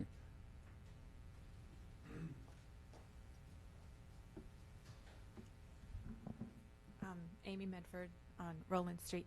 I had 2 questions on the budget. Well, one question and a comment. One was I do really want to see the glass recycling happen. That would be a great way. Right now it's only at the DeKalb Farmers Market, and it would be great if there was a bin or even 2 bins around the city that would encourage and promote more recycling. I think it's really crummy that recycling has gotten to be so picky as it is. It makes it very difficult to even, well, just to do the right thing and recycle. If everybody, if even one person down the line doesn't do it. But being what it is, if you can look into glass recycling, I think that would be great. The other thing I had was kind of a question for clarity on the budget for where it said that the taxes that are paid by the residents. Should I wait for the train? Okay. The point where it's talking about the residential taxes, and this is to make sure I'm understanding this correctly. So if I'm not, I'd like somebody to help explain it to me. If we annexed property that had more commercial businesses, then in relative, the property taxes would go down because a greater tax burden would be held by the business and commercial real estate area. Is that true? Am I misunderstanding that? It depends on the cost of services. If it gives us more tax revenue than it costs us to service that new area we annex, then that would be true. But it's possible that it could cost us a lot to service it for some, hypothetical reason. If, there's a lot of code violations or a lot of police presence needed or something like that, then theoretically it could be a wash. But yeah, if there was more commercial revenue, then it would decrease the property tax on the residential. All right. then I would like to encourage that the council would please look into annexing a heavily commercial area to sort of reduce the taxes paid by the rest of the residents, to make it even out to something more like Avondale and Tucker and places that have a lower residential tax base. That's definitely a good comment because we can always easily be impacted by, by real estate if we all always heavily dependent on residential taxes. But that's definitely a good one. Yes, go ahead, sir. Yeah, Dean Moore, Rayford Trail. I want to commend the mayor for being inclusive in extending an olive branch to the new council members to allow them to discuss the police budget for the homeless project and for the discussion on the work session meet and greet, eat and meet, or whatever you call it, the diet for that. So I want to thank you for including the new council members on that. Okay. All right. All right. Thank you all very much for your comments. We'll close the public hearing, and we will take up item 3, H3, the adoption of the operating and enterprise budget, and I'll open the floor for a motion. Anybody? Do we have a list of the enterprise committees? You have a list of what? The committees. The 5 committees. Oh, okay. That's fine. Combine them into one line item. Is it? Yeah, the 5 advisory task groups. Okay, I'll just say that. Yeah. I move that we adopt the proposed fiscal year 2020 budget with the one change that the 5 advisory task groups budget, instead of being allocated $10,000 to each group, be allocated to a combined $50,000. So if one of them has projects that exceed $10,000, they can apply to the council to do that. And the additional $10,000 for homeless. And the additional $10,000 for the for potential looking at the homeless issue that Mayor Terry suggested. Does that work? Okay. All right, we got a motion. Second. Second. Okay. Any discussion? All right. Very good.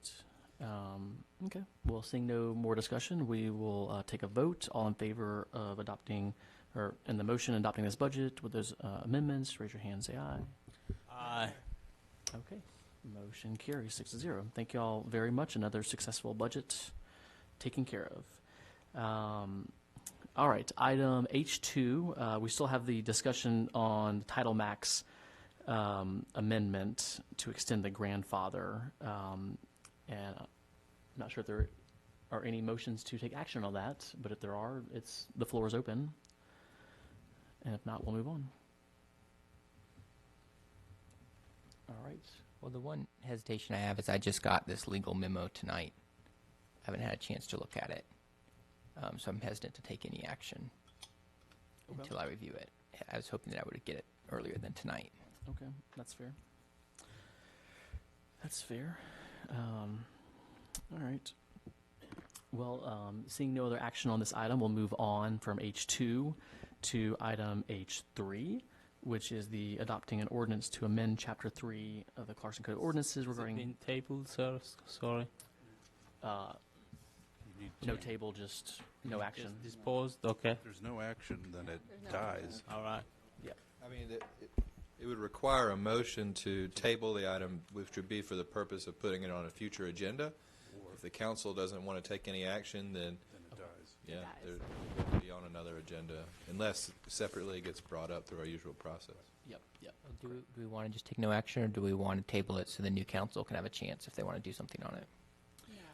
No action. Yeah, I mean, I think the new council, if they, I mean, The new council can put decide it back again. on if they want. They could just add it back on.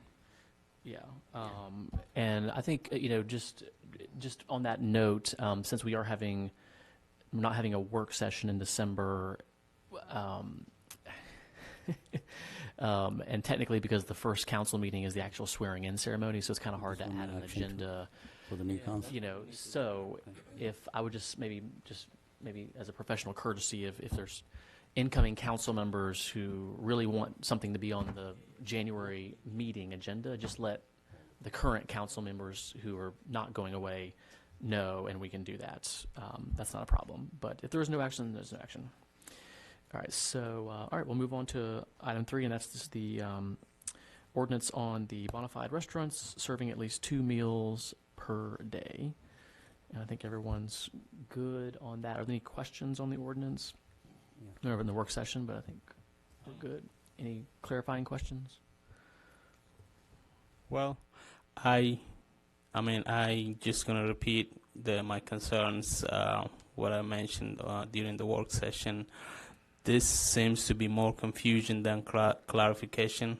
I really feel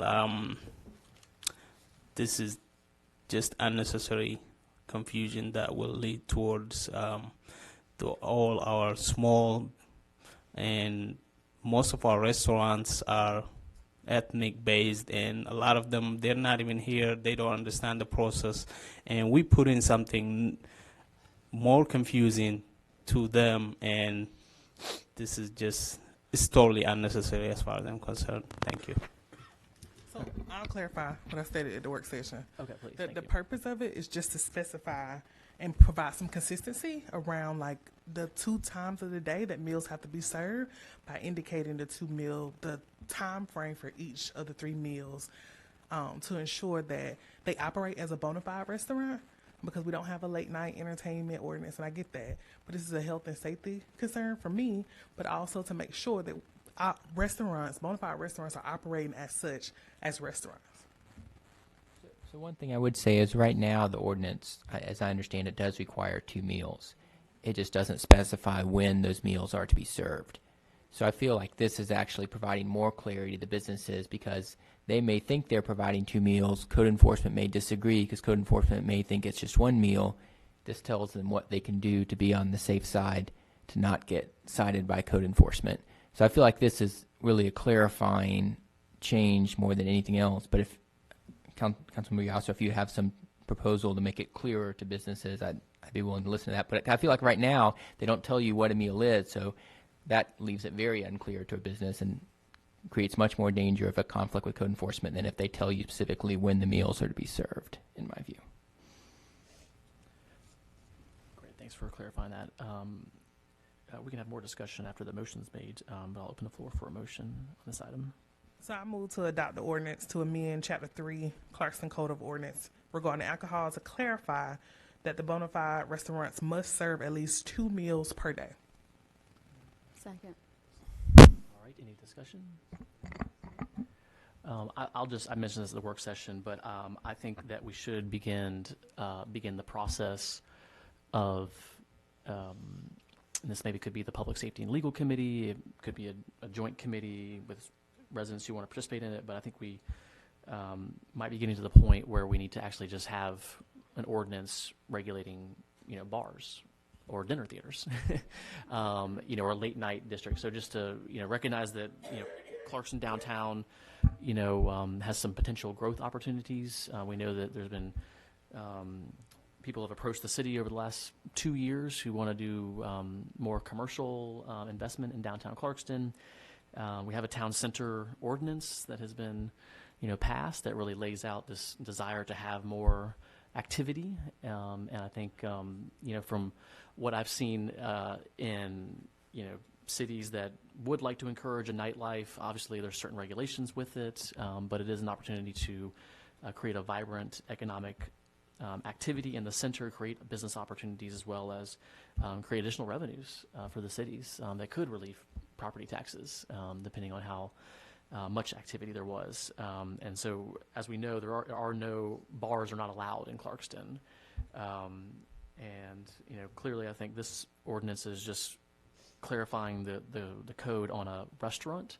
But if the council desires to to make it easier just to serve alcohol and maybe food, then let's create a committee that actually looks at how we're going to regulate that, so it's done in a safe way, so it's done in a way that's good for people's public health, but it also is, to Mr. Iyasso's point, to support our small businesses as well. Any more discussion? Yeah, do we actually look at it? How many restaurants does it affect this? How many of them? Yeah, well, I mean, They have to serve 2 meals a day. That was a part of their requirements of all being restaurants. approved to get alcohol. Right. So if they're not complying with that now, they're in violation. And they could have their license revoked for not being in compliance. And that's where I am having an issue because it's already, so why do we have to make it even more, add more hours saying breakfast, lunch, and dinner? Just clarifying. Yes, clarifying. Come on up. Yes. Part of the reason is when we go there, not only does code enforcement enforce But it, police. so does the police department, and they don't understand, you know, to us, and I've talked to our city attorney on numerous occasions, is that breakfast is served from like 8 to 10, and then you've got lunch from 11 to 1. There needs to be consistency there, and there's not. So when we go knock on their door, and it's 11 o'clock in the afternoon, or in the morning, and they're not there, well, when are you serving? Because here you're supposed to have 2 meals a day. There have been at least 2 instances of 2 restaurants that were trying to circumvent our law. That was very evident. However, it still is not going to prevent, if somebody is selling to lunch, for example, he's not opening for breakfast. It's not the quantity. They need and dinner or breakfast and lunch. Yeah, so it's still the same thing. So I don't understand why are we. It's not the number. It's not like I sold a breakfast to Jamie and Ted, therefore I have served 2 meals. It is the time frames. The time frames count. So if you serve Businesses where code may go by in the morning and go by at lunch, and they're never open. They're not open until the late hours in the evening. And they're disputing that they're open. If we have specified times, then code or the police can go by and confirm they were there for breakfast, X number of days, as well as open for dinner. But if we go by and they're never open for breakfast or lunch, they're only open in the evening, they're violating the 2 meals policy that has been in place for years. Yeah, and so we can definitely discuss this a lot further than we need to. But so I think I get what Mr. Vice Mayor Ayasu's getting at, and to me the solution would be to create a 4th category, which would be late night dinner, which would qualify as a meal. But that's something that's not before us right now. And so I think if at the next meeting or whatever, if we wanted to create a 4th, sort of time frame. And I bring this up because I know that we've got truck drivers and taxi cab drivers and people who work till midnight, and so their dinner really is at 1 a.m. And so I think, we just need to figure out as a council what those 2 meals are, those 2 meal time frames. If we think that that's too loose, and that we actually do have bars operating in the city that just serve 1 meal, well, then let's create an ordinance that regulates bars and not worry about having them go through the hoops of a bona fide restaurant. If they want to be a bar, then we need to address that in a separate, ordinance. But for now, we've got these 3 meal time frames that we've got before us. I just want to add one comment. You guys remember for the hookah on the smoking, and we passed it, and after a couple of months, once we passed it, a lot of people showed up and say, okay, well, we didn't know we do this. This has been the 2nd time we discussed it on last session, and we're discussing it now. Where are the people who owns the restaurants that this is affecting? Is anybody here? Only Later one on, person. when this passed it, and then 20 people show up and say, hey, you messed it up. But I don't think it's impacting any restaurants unless you're not following the law. And they're not going to show up here saying, well, I'm not complying with the law, although Title Max sort of did at the last meeting. But yeah, well, I mean, they're not going to come here and say, no, I'm only serving 1 meal a day. I think that's the... Yeah. So they are violating anyway. Yeah, that's what it is. Yeah, and look, guys, this is not the big city of Atlanta. We don't have to have 14 committee meetings before we decide something. And so if there's a huge backlash and where people are marching on city council, we'll have to approach that and deal with that then. But we can be nimble as a local elected body and try to respond to the local concerns. But I think for now, for this council meeting, we've got a motion and a second on this ordinance, adopting this ordinance. If there's any more discussion? No, I just want to say that this is not anything new, that we had committee meetings for this in March of 2019. And I had people to attend, and people gave me feedback on the hour, time frame, and all those. That's how we got here. But I know that, there are some restaurants that want to operate as a bar, and we haven't gotten there as far as a late night establishment ordinance. This is talking about them operating as a bona fide restaurant. And I think that's completely different. Yeah, I am sympathetic to the Iyasu and Councilman Hassan's concerns about causing burdens to these restaurants. I just feel like this would actually, in some ways, make the restaurant's job easier because they know if I'm open from these hours, code enforcement's not going to bother me. Where right now, they don't know what the definition of 2 meals are, so they don't know what they have to do in order to avoid a code enforcement citation. Yes, and I'm So I sure think this that would will give in some ways them lets them we'll give know. them education and a warning the first time, and yeah, so it is not meant to be punitive; it's meant to be instructive. All right, very good. So, seeing no more discussion, all in favor of this motion, raise your hand. Say aye. Aye. 1, 2, 3. Okay, and then any opposed? Okay, 2, and then abstention. Okay, all right, motion carries 3 to 2. Okay, with 1 abstention. All right, next item is H4, the Downtown Development Authority appointments. Just as we talked about this at the work session a little bit, but just kind of a recap. It was this city council that initiated a contract with a lobbyist to create the Clarkston Development Authority in 2017, and so this is sort of fulfilling the goal of this current council body, I believe, to not only just create the legislation for the DDA, the Clarkston Development Authority, CDA, but also to activate it and to appoint it. I do want to point out that in the legislation, there are 2 appointments. One of the mayor's appointments and one of the council's appointments are for 2 years. So I understand, concerns about, like packing a seat, a DDA, but it's designed to be, more fluid, and it's not like once you're in, for life. They're 4-year terms, except the first, one of each of the mayor and the council's appointments are for 2 years. So incoming city council members will have an opportunity to weigh in. I think I want to say, I guess maybe the next mayor would have to weigh in because it'd be 2 years from then. So there's opportunities there to,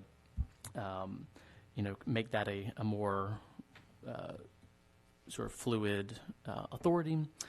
I think the other reason why we're bringing this forward is that in really just the last 6 to 8 months, there have been potential development offers, people who have approached the city manager, the council, about doing projects. And the first question that they ask is, do you have a DDA?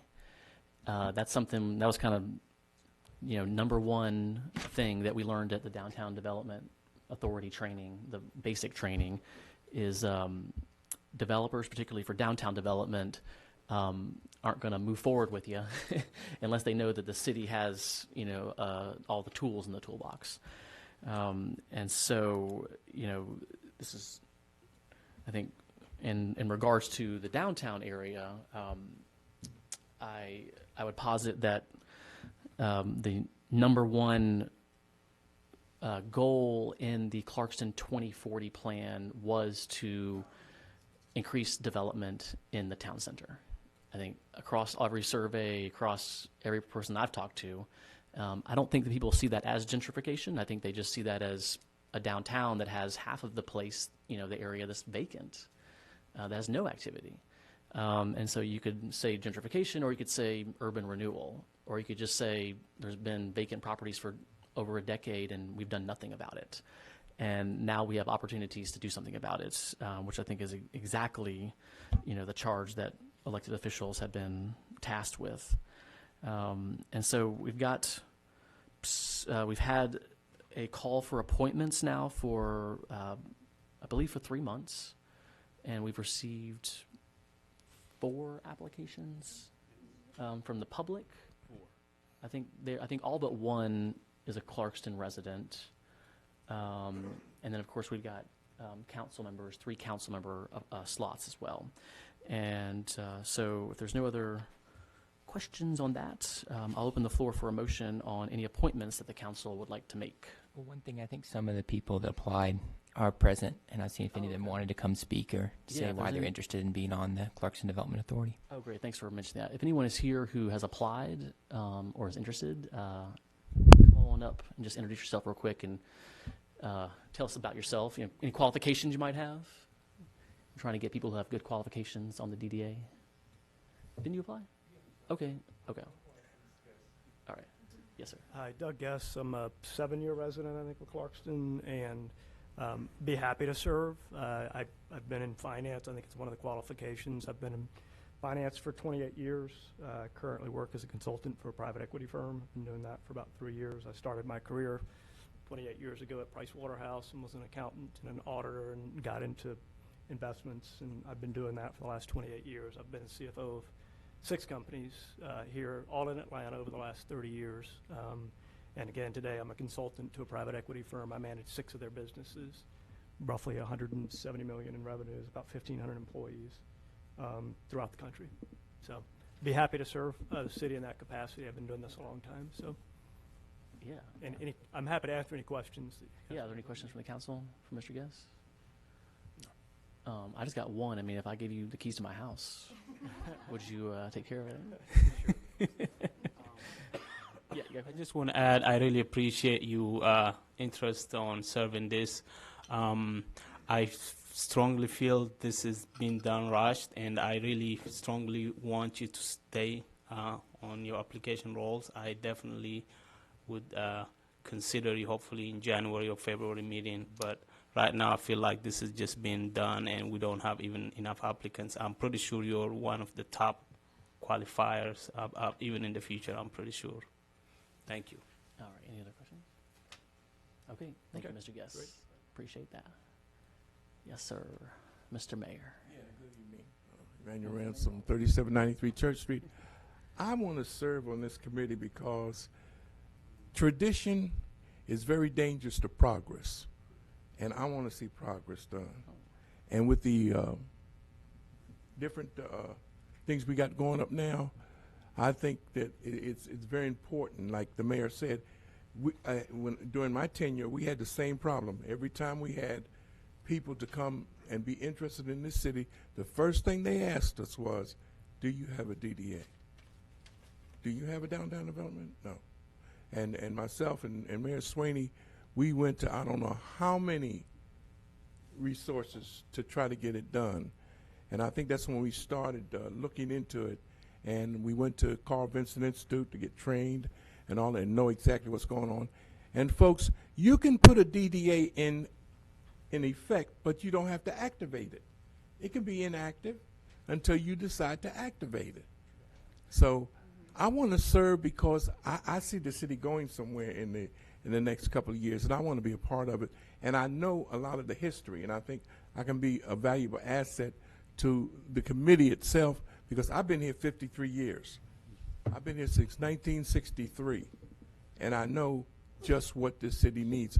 We need some good outdoor downtown restaurants, and I think I can help that get done. So I'd appreciate your vote in putting me on the committee, because I'll do my best to do not only 100%, but 110. Thank you. I had one question for, not you, Mayor Ransom. No, I didn't have a question for you. It was actually for the 2 council women coming on. I just want to make sure I understand you all's position. Is it that you would like to come up on council even to vote for the members of city council that are going to be on the DDA, or are you talking about just waiting and trying to get to know the other applicants from the, like, I'm trying to figure out what your position. Well, I wasn't aware there was going to be the citizen applicants on this at the work session. I think they were just talking about the 2 city council members. Okay, okay. I don't think it was mentioned about. That's probably right. Yeah, but then, so you're saying wait even for the city council members? Right. Okay. Yeah. All right. So one thing I've thought about is, the DDA was authorized in May of 2017. It sat dormant for about 2.5 years. We issued the call for applicants in August. We've had several applicants. So I do appreciate the concerns of Ms. Hopkins and some of the other people that have spoken regarding not making all the applications that would prevent the new council having a say. So I kind of thought a compromise solution might be making 2 of the council applicants and 2 of the non-council applicants today, reserving 2 of them and 1 of the council applicants for the new council, which would give them proportional representation because there will be 2 new members. They'll get 1 of the 3 slots. They'll be 1/3 of the new council. There would be 2 more citizen non-council slots to pick. So the benefit for that is it would give us a quorum so that DDA could go ahead and get started on bylaws, get started on bringing advisors on, get the whole process started of training, which is all going to take some time. Nothing is going to be done, next week. So I was thinking that if we appointed a quorum today, we would still give some flexibility to the new council members to make decisions on the 3rd council member and some of the other appointments, while still letting the DDA have the quorum to be active and get the process started. So thinking that might be a good compromise that would resolve both concerns. And not to hold this up, but could y'all respond to that?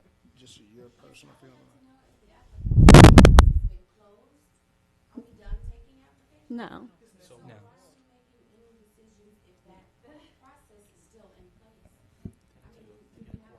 To get a quorum.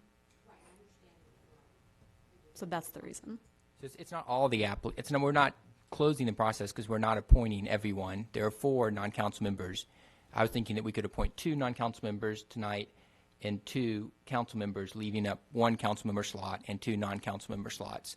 So the new council then could have some say in those appointments, and it wouldn't foreclose them, other people applying if they want to, and the new council considering those new applications, and also the new council could pick a 3rd council person to serve.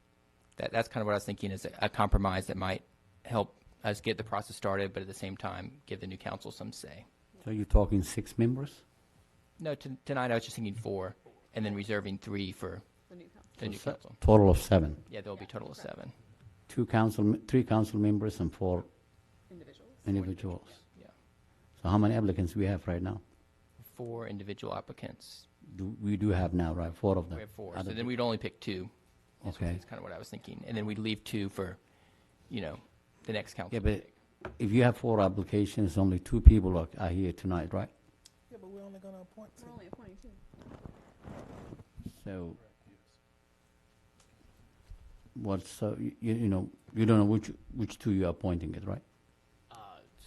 How are you going to how are you going to choose which 2 you have to appoint tonight? Well, I've looked at the resumes, and I've talked to some of the other applicants that were sent out. I just feel like this is not. We got it. We don't have to keep saying the same thing over and over again. You don't want to move forward So you on don't this. think we should appoint? Move forward. Yeah, I we have should to not wait and move see. forward. You don't think we should appoint anyone tonight? Not tonight. Yes. Yeah. Okay, I know. He said it 13 times. Okay. Well, if Yeah, I'm gonna say 14th time. Okay, But- we got it. but then so then if we don't appoint anyone tonight, would you then approve a vote in January?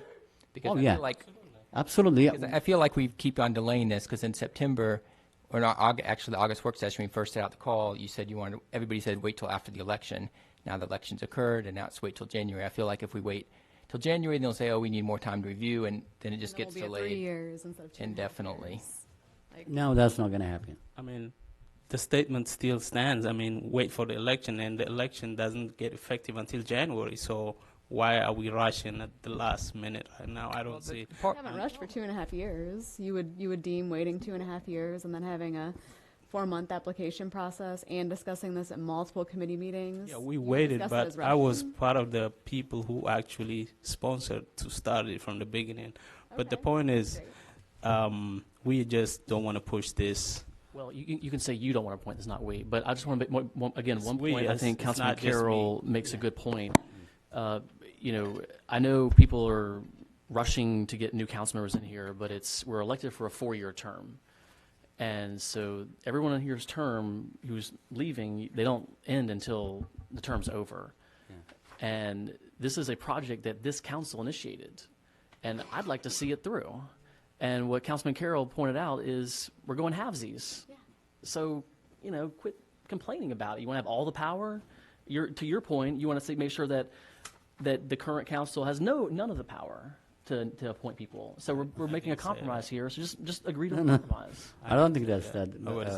It is just, they had, all the power. They had all their says. They passed a lot of things. This is just a minor thing. We don't have, we have and to remember, negotiate. 2 of these appointments. So, let's make a further compromise. One of these council slots, that if y'all make a motion tonight, will be the 2-year term. All right. So then, in 2 years, Ms. Johnson and Ms. Hopkins will have 3 appointments that they can make. All right. And then you can completely rebalance the DDA, to your way of thinking of the world, which is basically about. Okay, you're not listening to what I'm saying. You weren't paying attention to what I was saying earlier. So do you don't think the compromise do you think there's another compromise if you don't think of doing 4 of the 7? I thought that was kind of a compromise because I'm giving the new people. Is there another compromise that you would suggest? Or do you think we should just wait, period, and not appoint anybody? No, I'm just not. Just wait till till January 1st. That's basically what not it a is. compromise. So good job in just holding in your heels, digging in your heels, and agreeing. You waited 2.5 years. You think the next session is just? Well, why do we have? What's the difference? Well, the reason is really just to get the training I process. would like to see the other 2 people. That 4 of them are here, so 2 of them are here. I want to see the people all. Did you not review the resumes? I read the resumes, but I need to talk to them and. Yeah, but they can still come because we are. I mean, resume. I can write the resume, a million resumes. It doesn't help me with it. Really. I would like the person to be present. Yeah, but the compromise indicates that they can still come and be present, and There will still still be be another more slot. appointments. There'll still There'll be 2 more. 2 So- more I think citizen appointments and then 1 council. Well, there's one thing. If there is a compromise, this thing has to be postponed. Otherwise, we vote it and then we see how it goes. How is Yeah, that I a want to just compromise? make another point here because I've taken the advanced DDA training, and the DDA, when it all comes down to it, if the council doesn't approve, all right, these are for the real projects we're talking about. At the end of the day, the council has to approve any sort of bond. The DDA cannot just magically do their own thing and go rogue. All right, you'll learn this when y'all take the training. And I know you've taken the training, so you know the answer to this. All right, at the end of the day, the council has the say on major downtown developments. The DDA is the tool in the toolbox. Remember how many times I got to say? I've said it like 15 times. A developer won't even talk to you unless it knows that you're serious. And what we just talked about here is getting a quorum, getting the bylaws set, trying to have some sort of professionality when it comes to the town center development. And we've already acknowledged that there's 2 2-year terms, which means that the council for the next 4 years will have those 2 slots.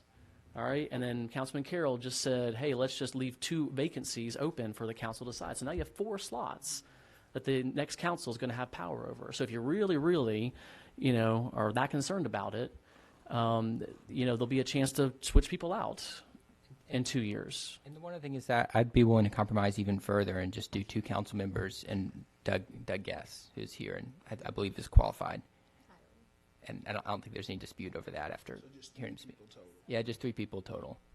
And then that would give the new council the ability to produce 1 new council member and 3, so then they could still pick the majority of the board. But this would really just let Doug Guest go ahead and get the training process started, so then they can make decisions. And I think that would still give the new council majority the power to make the decision on everybody else, which I think is reasonable. We've heard from Doug. We have his resume. I think we know the 2 council members that Howett and YT that are trained and can do it. So I think that is going even further to compromise. That's really generous, Councilman Carroll. It's really generous. So what do y'all? Do you think that's a reasonable? So just a point of clarity, is the issue that we're trying to appoint the council members, or is it just the residents? Because we appoint the residents today that have applied that are currently here. Is that still an issue? I mean, would that be okay if we reduce it to that? That we let the new council members pick another council member and let them pick, then there would still be 3 more residents to be picked. Then they could pick the majority. 'Cause, I mean, if that's not it, then I just feel like I'm the only one compromising. Because I keep going backwards You and just keep nodding that. and then Yeah. All right. Well, I think that's a good compromise, and let's just test it out, Councilman Carroll, because the floor is open. You want to make a motion? okay, I move that we appoint. Yeah. Would you? Okay. We can discuss it more after the motion. We can discuss after the motion. Okay, We're not- go ahead. So I move that we appoint council members Wet Yasu and YT Bell and non-council member Doug Guest to a 2-year term to the Clarkston Development Authority. Second. No, I'm just kidding. No. Okay. Is there a second? Second. Okay. Any more discussion? Yes. Okay. So what you appointed is 2 councilmen and 2, Just one. just one. So I think that Ahmed, defeats the the new purpose. council would appoint another council person and 3 citizens. And 3 So citizens. they would be appointing 4 people. I really appreciate the nomination.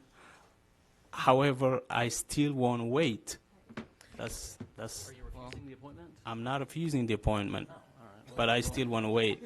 And the thing is, it doesn't matter. I get I get on the DDA today or after a month from now. I just want us to wait. That's all. So that's it all doesn't I'm matter asking. then that the current council has any input into this process that we begin. 'Cause I really am trying to work with you here.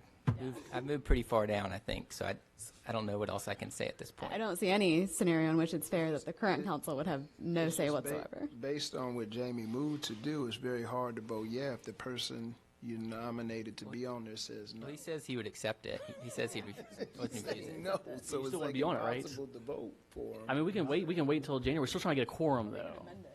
We're still want to get a quorum, though, right? But we won't, though.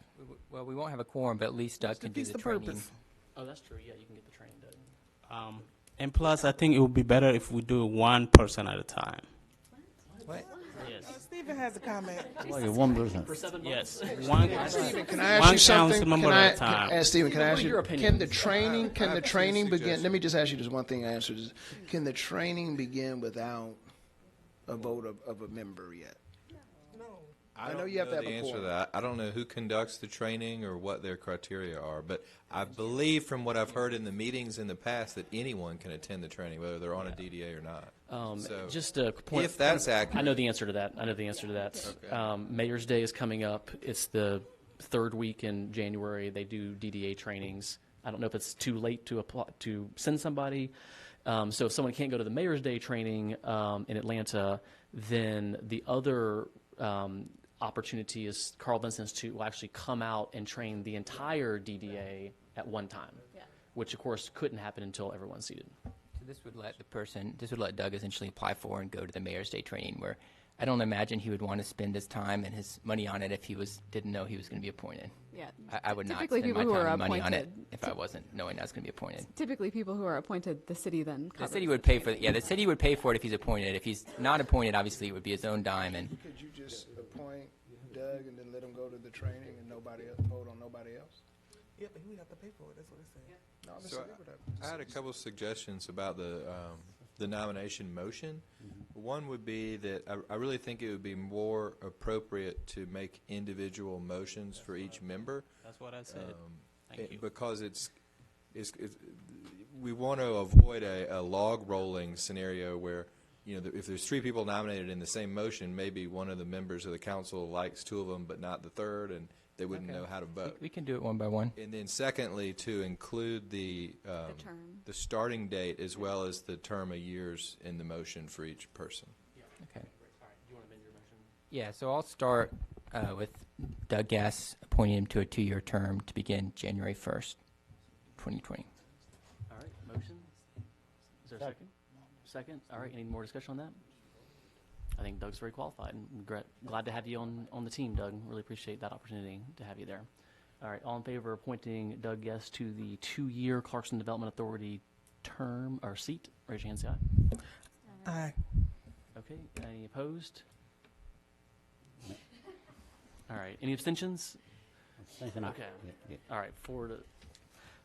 Okay, motion passes, carries. All right.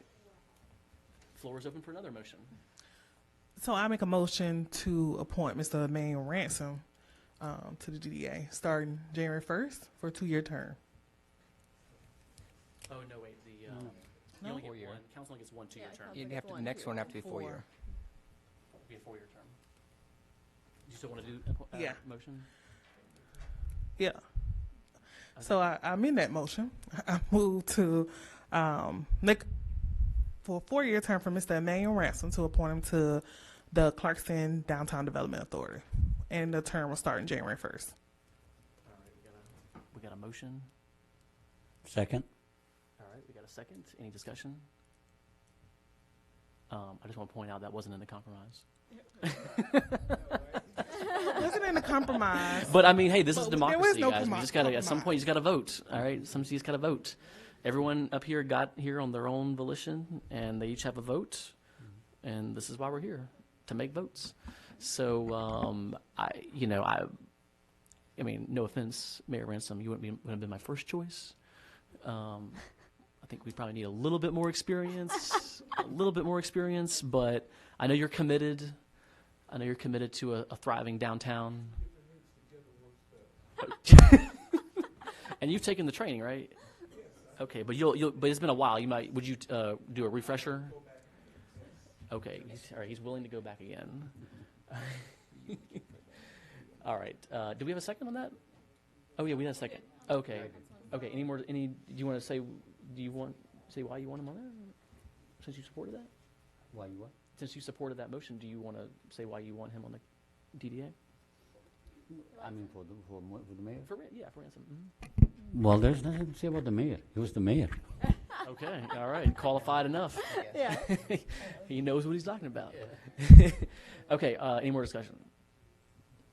All right. Seeing no more discussion, all in favor of appointing former Mayor Emmanuel Ransom to the 4-year Clarkston Development Authority slot, raise your hand, say aye. Aye.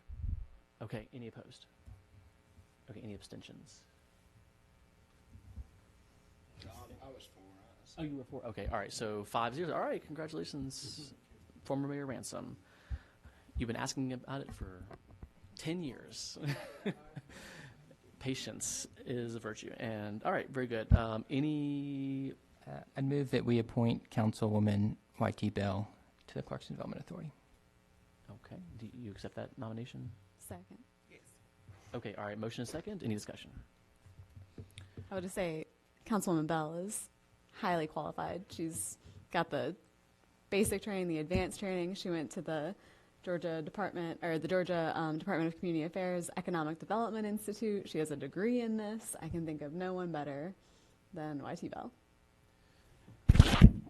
But unfortunately, she's leaving us. Well, that's not true. She doesn't qualify for anything. Well, if Mr. Quinn, if someone She- leaves, If someone leaves, it automatically triggers an open seat for the current council. So that's irrelevant.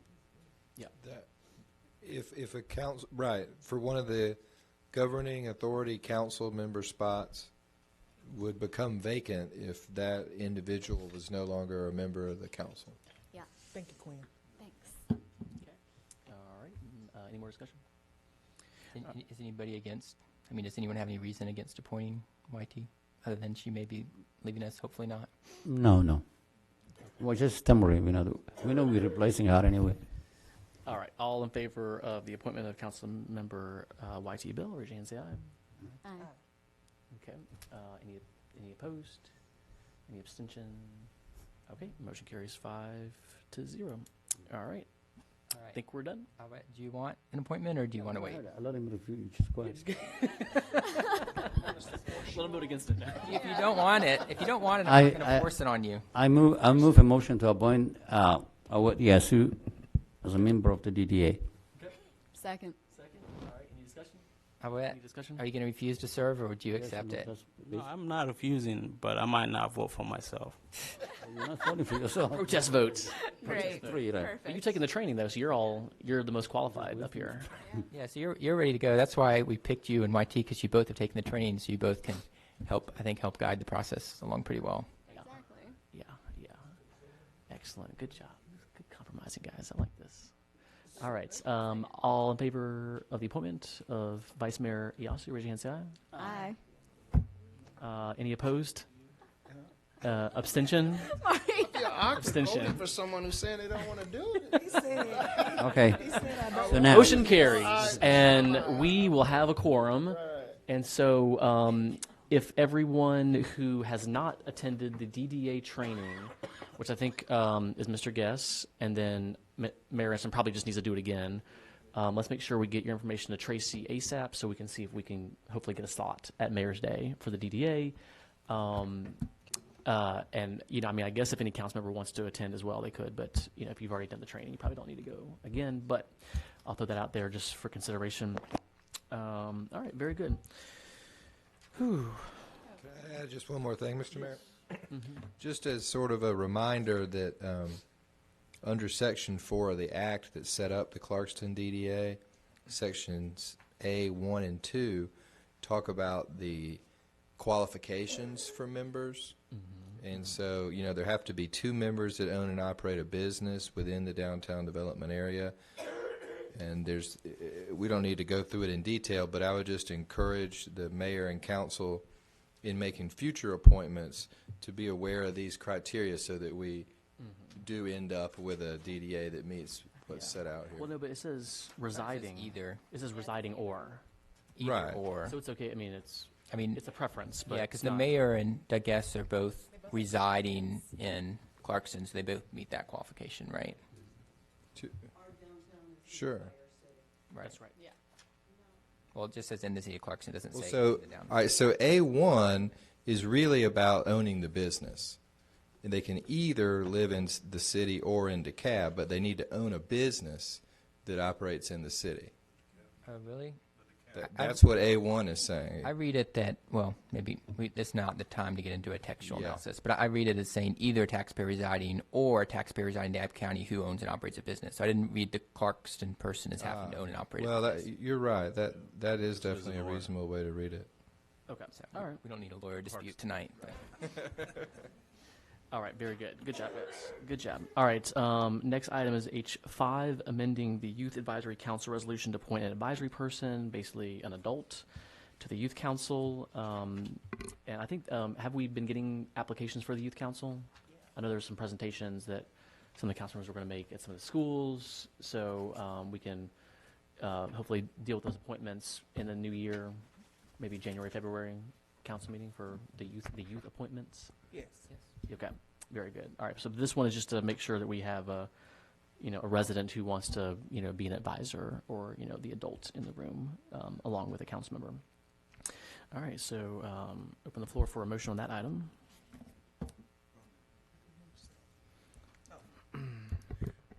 I move to amend the Youth Advisory Council resolution to appoint an advisory person. Okay. All right. Second? Second, all right. Any discussion? Okay, all in favor of the motion, raise your hand, say aye. Aye. All right, motion carries 6-0. All right, item H6, Historic Preservation Commission appointments, and we've only had 2 to apply. Is that right? Any more come in? But one of them just got appointed to the DDA, so he might be busy. So I think that leaves us with former council member Moore. You still interested? Okay, all right. So we got, you're dropping out, right? Okay. All right, so we got Historic Preservation Commission person. We got to get that thing up and running, or at least fully appointed. So motion to... I move to appoint former Councilman D. Moore to the Historic Preservation Commission. I second that. All right, any discussion? How about you don't want to leave it to the next council? Well, on this one, not necessarily. I don't know, it's too much power. Yeah. It's too much power. I feel a compromise coming. All right, and so just a reminder, you've already taken the training, so you've taken A training, and so just Ms. Cowie or Mr. Quinn, because I know there's a court case coming up, but the goal, if we make this appointment tonight, it's like immediate. So is there anything that we can do to get the HPC doing something in the next 2 weeks. So the training for the HPC members, I looked at the state law and the city ordinance, and I did not see the training as a requirement. I believe that the training is a best practice recommended by the state, but I don't believe that as a legal matter that the training should delay the official acts of the Historic Preservation Commission. Okay. And for Ms. Cowie and City Manager, do you see any limitation time constraints on what we can do in the next 2 weeks? When's the court case? And by the way, I got a question. Oh, okay. Well, hang on 1 second. Can you answer that one first? Okay, so I mean, there is a court case that's ongoing that involves historic preservation, but I see that as separate from appointing these members and them taking their action. There is a hearing in that court case on December 16th. Okay, I'm sorry. They're right. They're different actions. I'm just thinking back to the intent of the moratorium. Right. So the moratorium. The moratorium expires on the January 31st, I believe, and so the intent of the council, I believe, or what's expressed in that resolution that extended the moratorium was the idea that the HPC would take an official act to set up a historic district, which involves a lot of steps and public notices. And so to accomplish that in the next 2 months, I believe would be possible, but we would need to really get going. Okay. By this act of appointing a member, does that mean that that disqualifies the council-elect Johnson from her seat? Or she have to withdraw? Yeah, she's still on it until the... That's an excellent point. So the two options would be, well, she hasn't resigned as of this moment that I'm aware of, so I would, this appointment. She's back there saying, I resign. Can we give her a If chance? she wants to stand up and resign during this meeting, then that's an effective resignation, and the appointment could be immediate. Great. You want to do that? Yeah. You want to?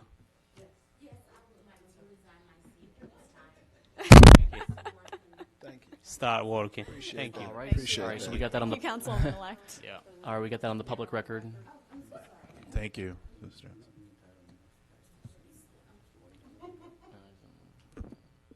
Deborah Johnson, Lester Street. I would like to resign my current seat on the Historic Preservation Commission immediately.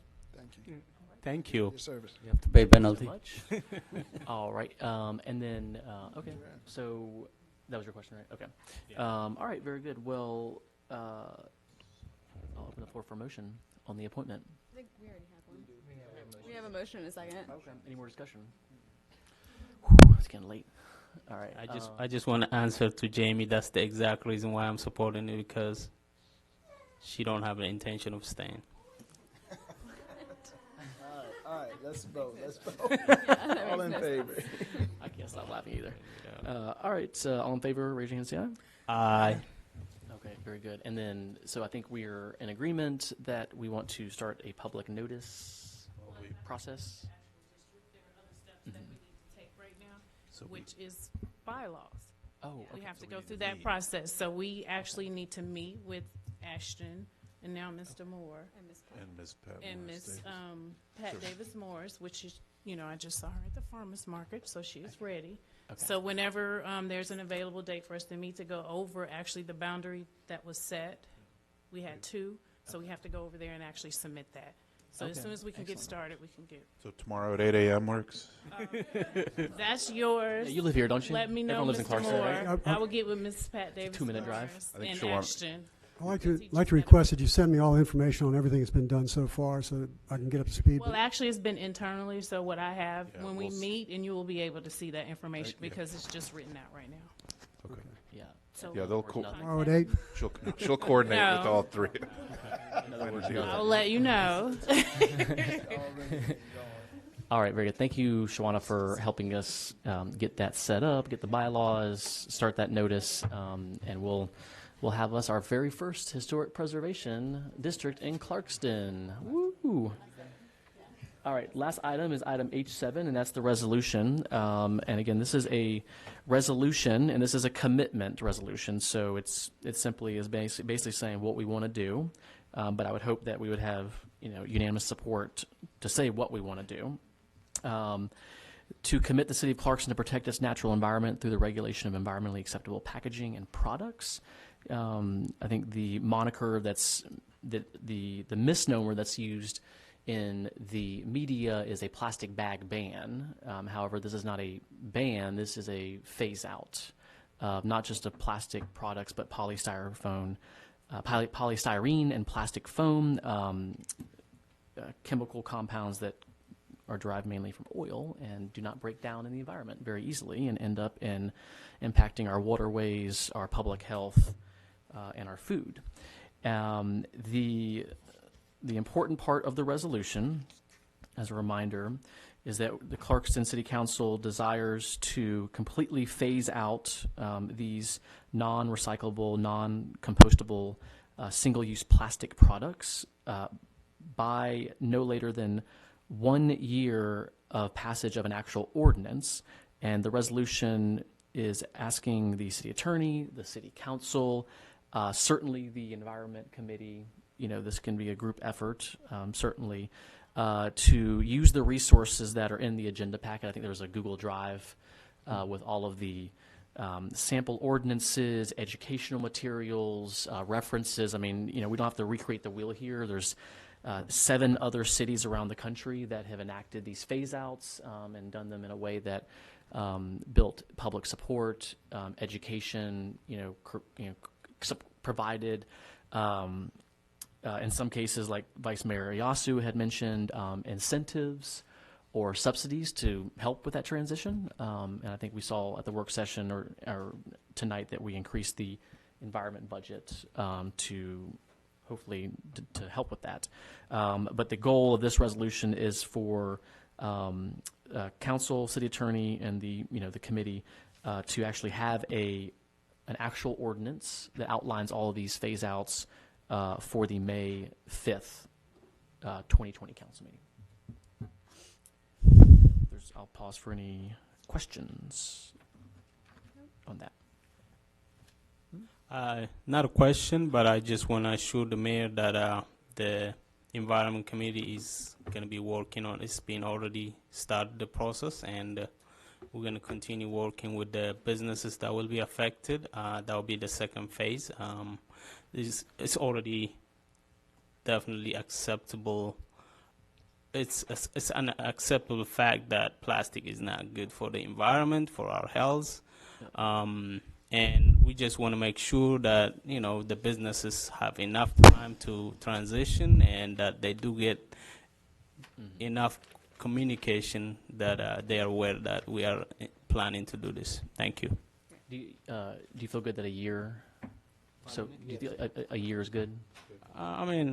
I don't want to say a timeline. It just depends on the process, on how the businesses react to it. But it will be probably less than a year.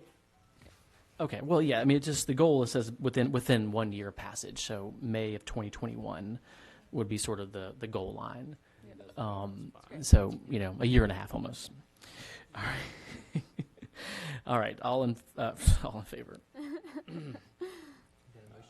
Is there a motion? Yeah, I move that we adopt a resolution to commit the City of Clarkston to protect its natural environment through the regulation of environmentally acceptable packaging and products. Second. All right, any more discussion? Yeah. Okay, all in favor of this resolution and motion, raise your hand, say aye. Aye. All right, thank you very much. Motion carries. All right, that is the end of our agenda. I'll open the floor for a motion of adjournment. Move that we adjourn. Second. All right, all in favor? Aye. All right, meeting adjourned. Thank you all very much. See you Friday at the tree lighting celebration. I thought we did the tree lighting last